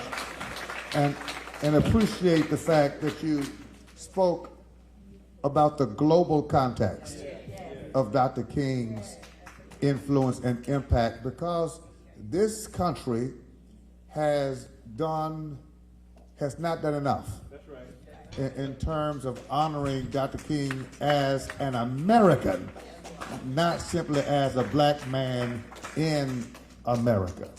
I think, to your very point, one of the things that we can even discuss beyond here, and Yolanda, make this note, even with our education committee on the state level, why aren't there textbooks just on Dr. King himself? I mean, not a mentioning of Dr. King in a textbook, but a textbook, period, on Dr. King, dealing with the fact that it took a man to give his life and lose his life trying to challenge America to live up to the ideals of its own Constitution. Because this is about the American Constitution and the fact that all of us should be so committed to the Constitution, right, that we're willing to defend it and to challenge our nation at every point to live up to its own sacred document. Because that was the brilliance of Dr. King, was that he was able to take his theology from Scripture and to immerse it into democracy using the Constitution as a basis, because the Constitution is America's Bible. And so if you're going to call this your Bible, at least you ought to live up to it.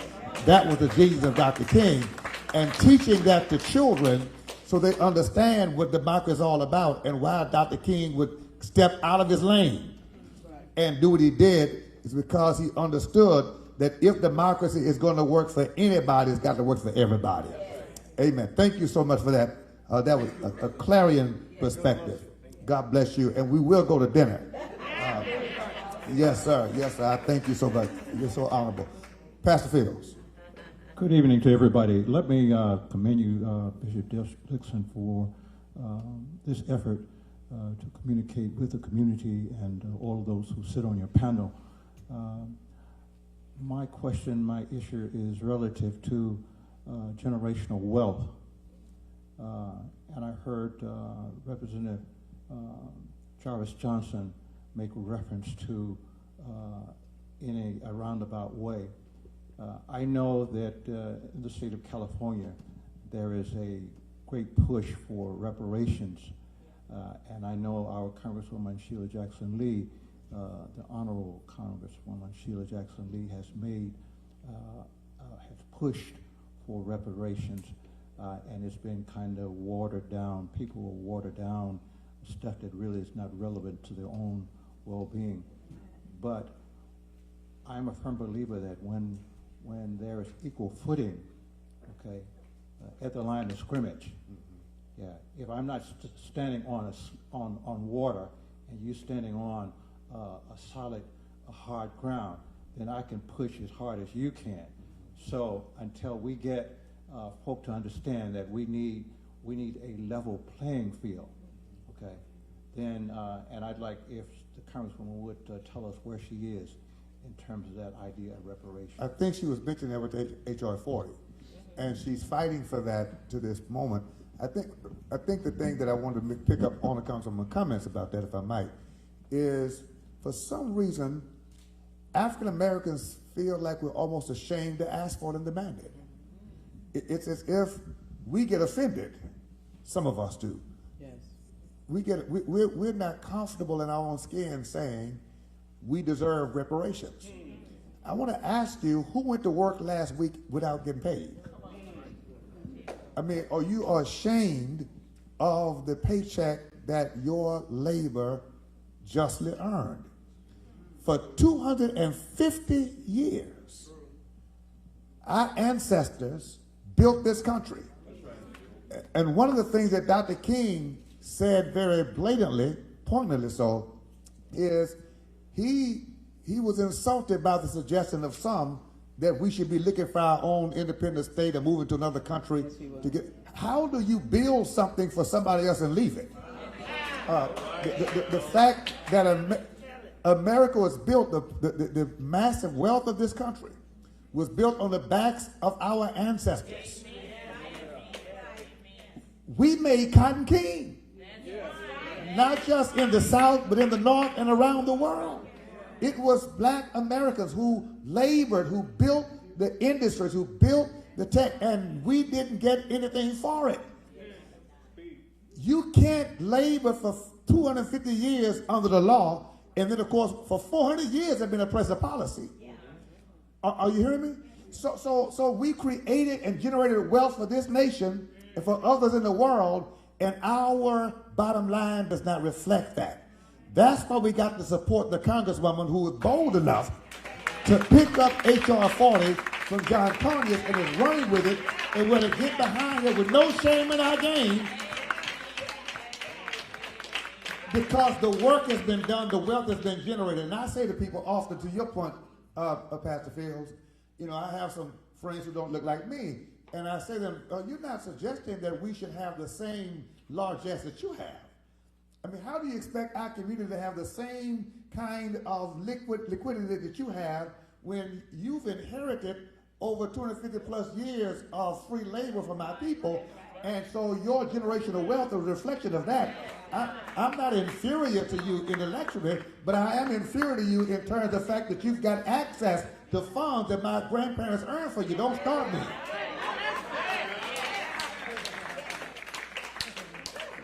That's not something to be ashamed of. We ought to hold our heads up and commend those who understand that, whether they're black, white, or brown. Again, that's a justice issue that we should take up. Let me try to wrap us up here on this Bishop, evening. just like this, if they would read the bill. Yes. The bill is not intimidating. It is not divisive. It is fact-finding and truthful. And what it says is that this commission is to develop what would be the response. What do you do? And I've got I think there are 5 pillars. Education. Is anyone going to deny that 4th grade boys, African American, are reading way below grade level? That's just an example.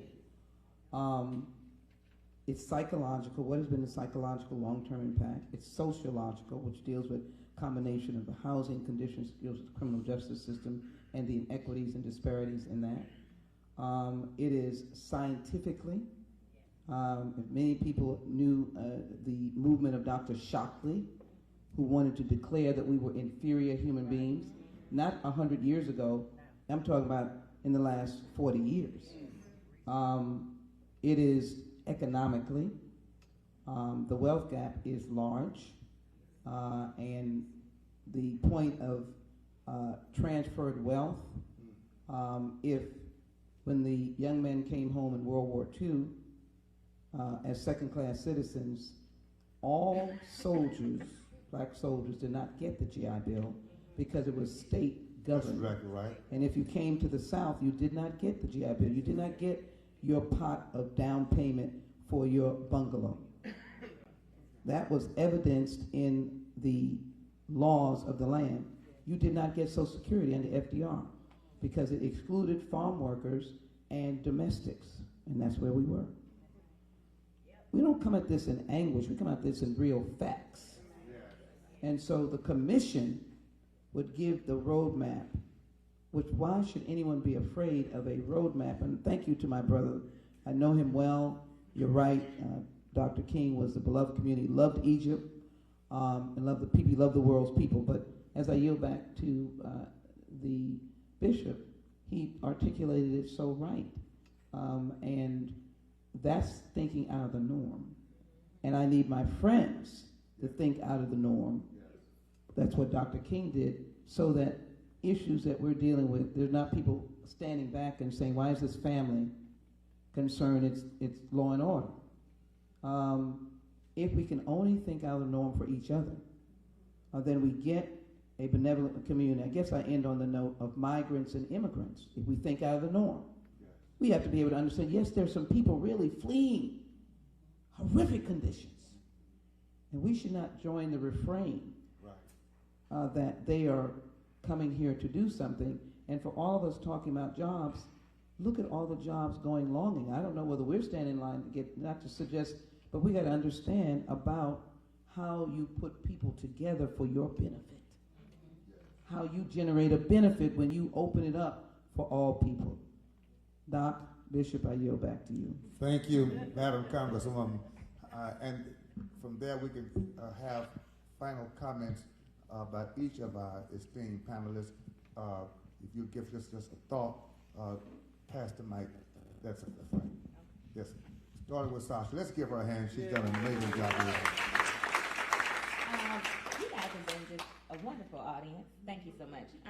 So final thought, I think there were a lot of great comments made. I think the collaboration is the thing that sticks out the most. And just to address what you said about Jalen Randall and his situation, his family, there were people already involved, and we want to make sure that everybody else gets involved.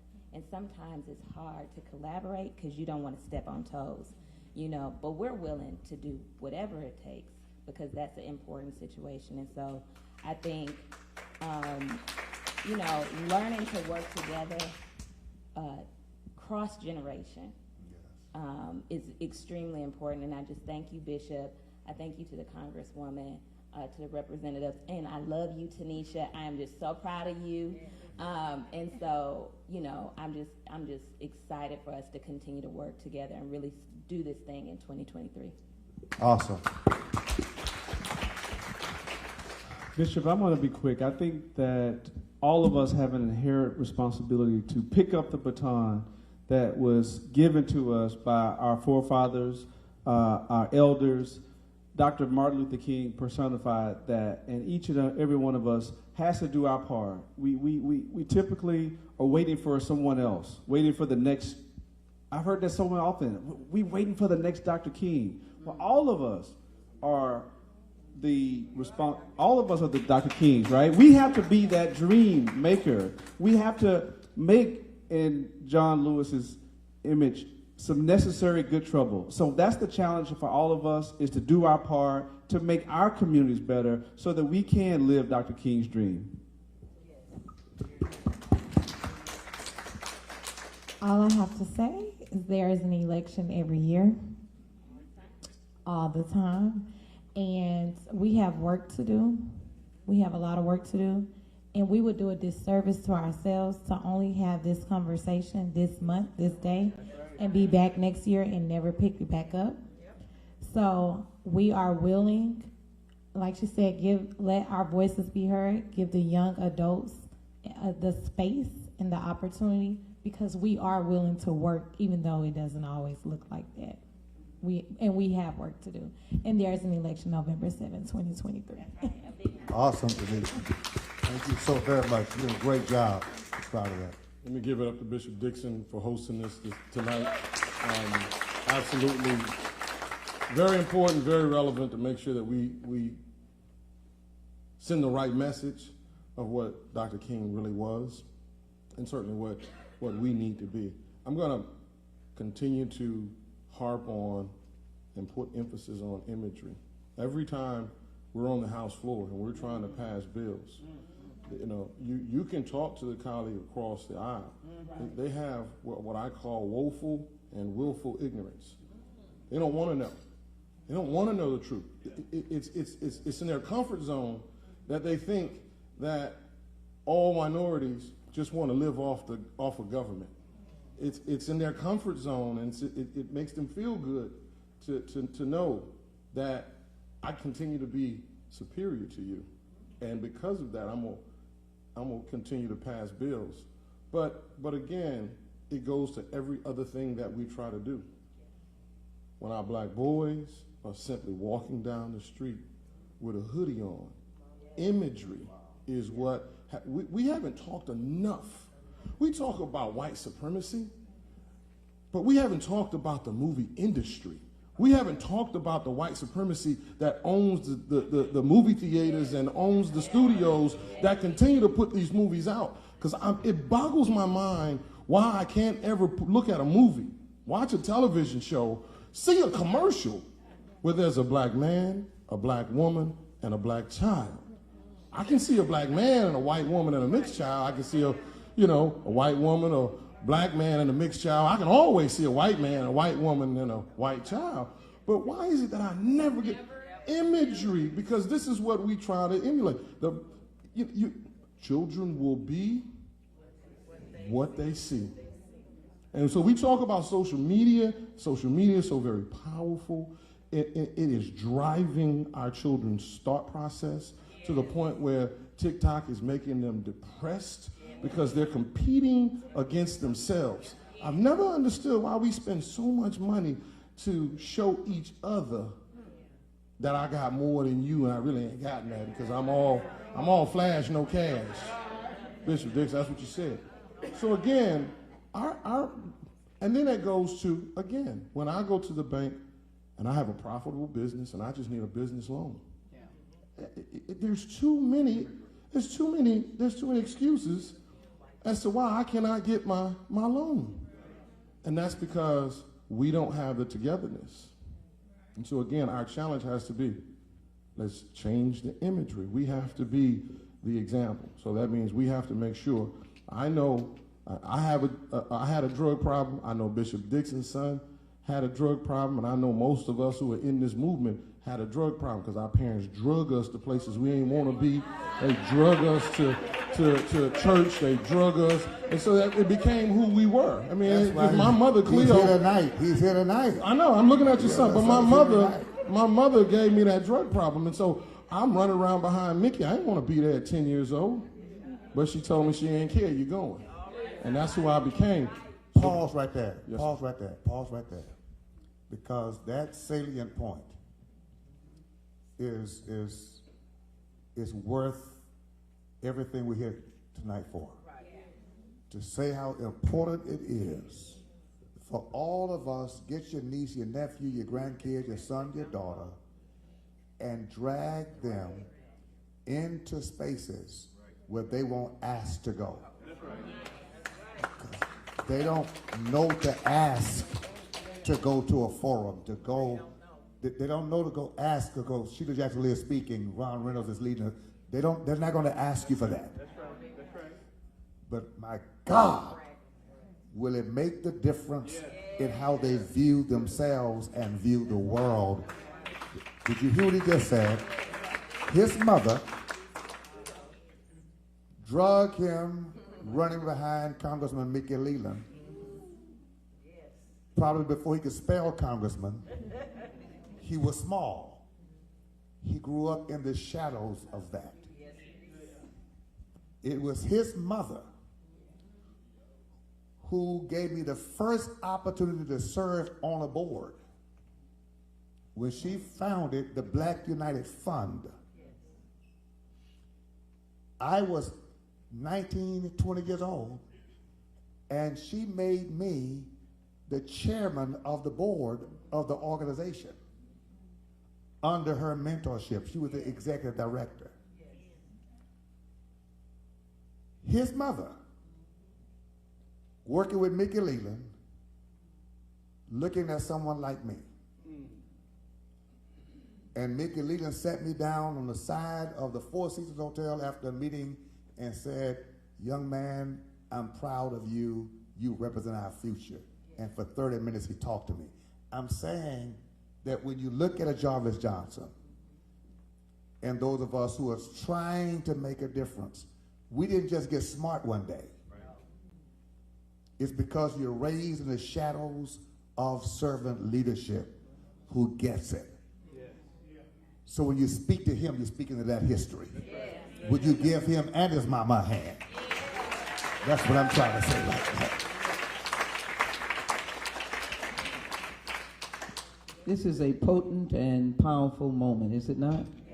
I think you all have to be soldiers on the battlefield when you go out of here. You have had breakfast, lunch, and dinner, and a little bit of late night snack. Just be reminded of those that are not in this room. These are serious moments that we're capturing. And my sister, you have, I think you've tapped into the huge plate that many of us have.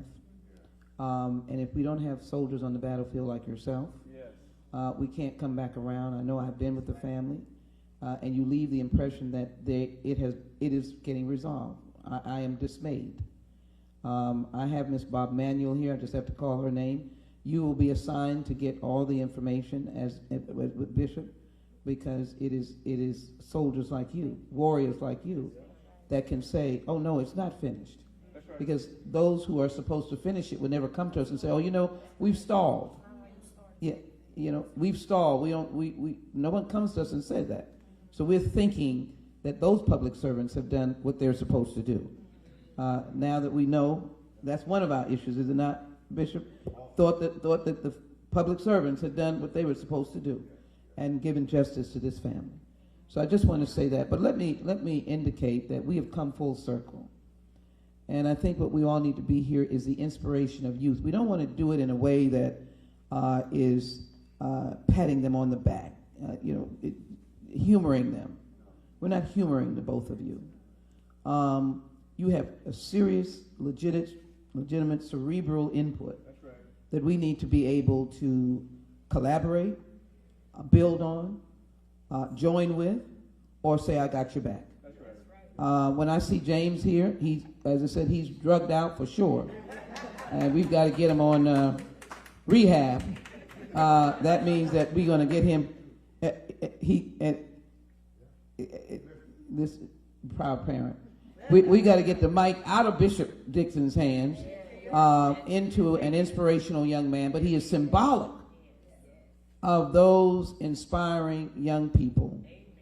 But he's also a light to the troubled ones.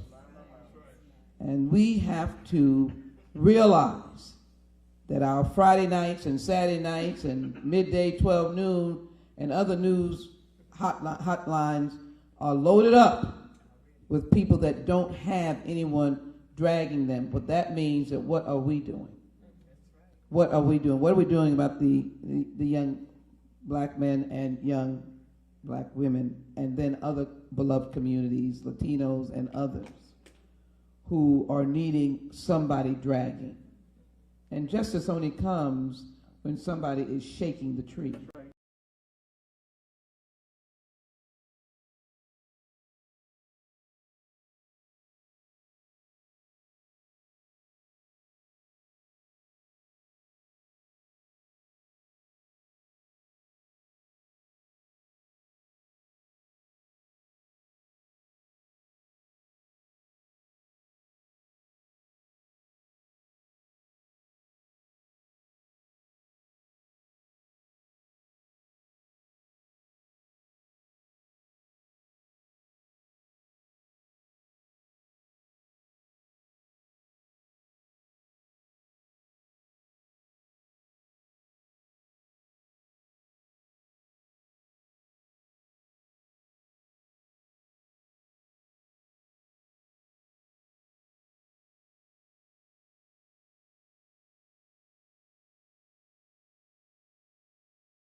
Right, and the only reason we're clamoring for you is we want to hear more. Your choice, but know that we want to hear more. not to critique, but we just want to hear more. We want to hear more. We want to hear more. And so I just leave you with the inspiration that I've gotten tonight, and I know there are online persons. So we're blessed by the online persons. Let me just say that my response, now I'm being called to speak about my response on regular television, but my response to the Congresswoman is now at 1.2 million views. And I hope to hit 2 million because I did not throw the microphone. I strategically responded to the misrepresentation. So sometimes we're throwing, but other times we are lining up eye to eye and telling them how wrong you are. And I want young people to understand that because I'm going to end on guns. That seems to be the tool. But sometimes you put that away, find a way to eyeball and get the facts and move that person out of your way. This has been inspirational. What would Dr. King do? He thought and acted out of the norm and did what was right. I yield to you. Thank you all. It's a pleasure to be with all of you tonight. Congresswoman, and to all of you, thank you so very much. And I do appreciate your giving verbiage to while we're clamoring for a Tanisha and a Sasha and a James and a Deontay and all of you who are under 30, slightly above 30, because what you don't realize is how often we talk about the void that's coming alongside and behind. We are looking at masses of our young people who are completely oblivious, unreachable, and unknowable, and often unfindable. And the hearts that we have are heavy because what we are doing is not for us. What we're doing now is for you. And we know that if your generation doesn't have leaders, if your generation doesn't have conscientious leaders, then you are going to have a load to carry that will be unbearable. No 3 or 4 leaders can lead this city. That's right. Or this county. That's right. No 5 or 10 leaders can lead this state. No 20 leaders can lead this nation. It's going to take an informed army of leaders who get it, who understands history and connects it with destiny. So please don't be silent, because for such a time as this, God raised up a David, anointed at 12, fighting Goliath at 16. God raised up a Martin King, 15, graduated from high school, going to college, because God reaches into youth and gives you a vision of your destiny and a projection of who you are purposed to be. Don't deny that gift. Be all God made you to be. I want to thank our executive director of NAACP, the always working Miss Yolanda Smith. She's so astute and always, she stays in the background most of the time, but give her a hand because the NAACP Houston branch has a true treasure in Yolanda Smith. And also to our vice president, our first vice president of the NAACP, Mr. Claude Cummings. Give him a hand. Forgive me, Claude. I was going to call your name. A stalwart leader in this city, state, and nation. He has contributed so much to the cause of justice and progress and democracy in his own right, through the plethora of responsibility that he has, and we thank God for him. Give it up again for Mr. Claude Cummings. Can I do your leadership. Thank you for your leadership, what you've done with NAACP. Absolutely. A lot of this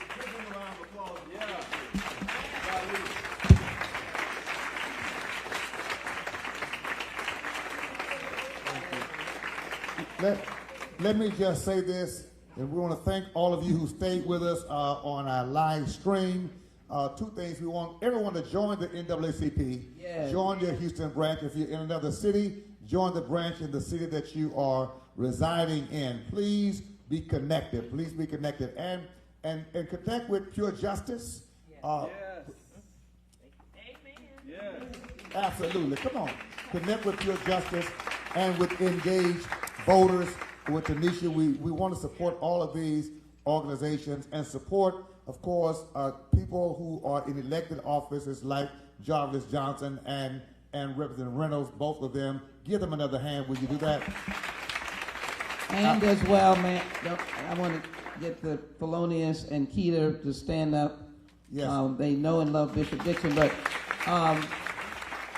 just they could have turned inward. They're coming out now. You know, it takes a long time to heal, but with a foundation where they want to be in this community, and they spent the entire day helping on Dr. Martin Luther King Day, and they wanted to be here with you, Bishop. And this is George Floyd's family, his brother, and his sister-in-law. And always welcome here to Community of Faith. They know that, but thank you for the model of grace that you're demonstrating, turning your pain into positive power to help change our nation. We thank God for you. We thank God. We certainly thank God for you. And let me say this in closing. I know there are other people who could have and should have been recognized here on tonight. I see that we've got candidates in the House. I know that that's true as well. Please shake all of their hands. But let me say this tonight as we close. The Congresswoman mentioned that Dr. King stepped out of his lane. Yes, he has. And my closing challenge and call to action for us revolves around the fact that Dr. King talked about being maladjusted. That you've got to be maladjusted to poverty. You've got to be maladjusted to oppression. You have to be maladjusted to racism and discrimination. That simply means that you are not able to accept it as a norm. When you see homelessness, you ought to be maladjusted to that. To see any of God's children with a cardboard sign on the street, under a bridge, sleeping on the ground, something ought to go off in you that person doesn't belong there. That's not where she should be. He should not be eating out of a trash can in the richest nation on the globe. That you ought to be maladjusted to the fact that we've got such a high rate of foster care children, mostly black and brown, in the state of Texas, with a broken system where over 70% of those who go to foster care go to prison, and those who go to prison repeat. We ought to be maladjusted to the fact that 60+% of foster care children end up being sex trafficked in the state of Texas. We're going to be maladjusted to the fact that 79,000 children can be sold for sex in Texas on any given day. We should be maladjusted to that. And we should be maladjusted to over-incarceration and mass incarceration. We should be maladjusted to the fact that we do better supporting prisons than we do colleges. We should be maladjusted to the fact that people who can't read in the third grade are not tracked for graduation but tracked for incarceration. We should be maladjusted to these social evils that are the result of people whose minds are able to accept human carnage as an outcome of their own decisions for greed and self-advancement. We got to become maladjusted. Maladjusted consciously, maladjusted consciously, and then maladjusted creatively, maladjusted collectively, and maladjusted courageously. Because at the end of the day, cowards don't bring change. You've got to be willing to step out of your comfort zone and put yourself in the way of somebody who's causing the wrong kind of trouble. How do you know how significant you are? You know that by who hates you. You know how significant you are by who you make mad. You know how significant you are by who you irritate.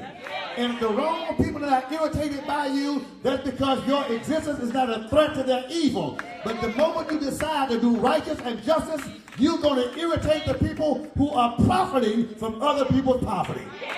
What is it time for? It's time for us to be maladjusted. Tell somebody it's time to be maladjusted to the evils of this society. Because when good people do nothing, Dr. King says that's when evil prevails. Let's do our part in the name of justice, in the name of hope, in the name of God, in honor of Dr. Martin Luther King Jr. God bless you and may he keep you is our prayer. Thank you for being a part of this forum. Good night.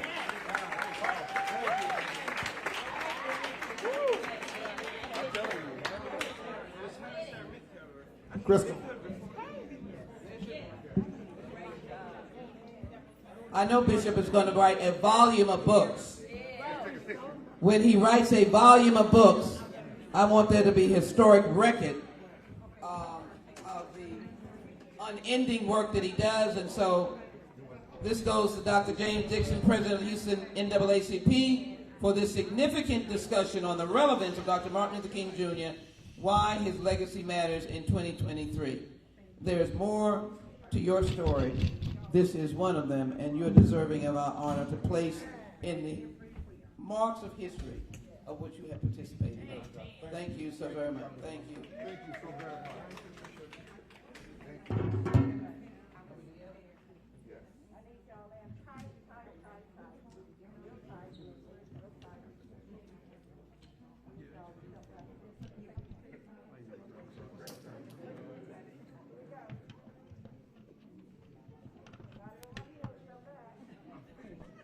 Mic check 1 1. Mic check 1 1. Mic check 1 1.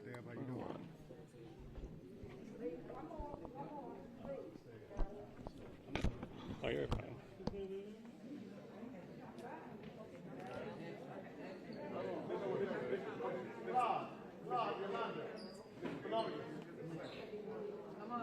Third.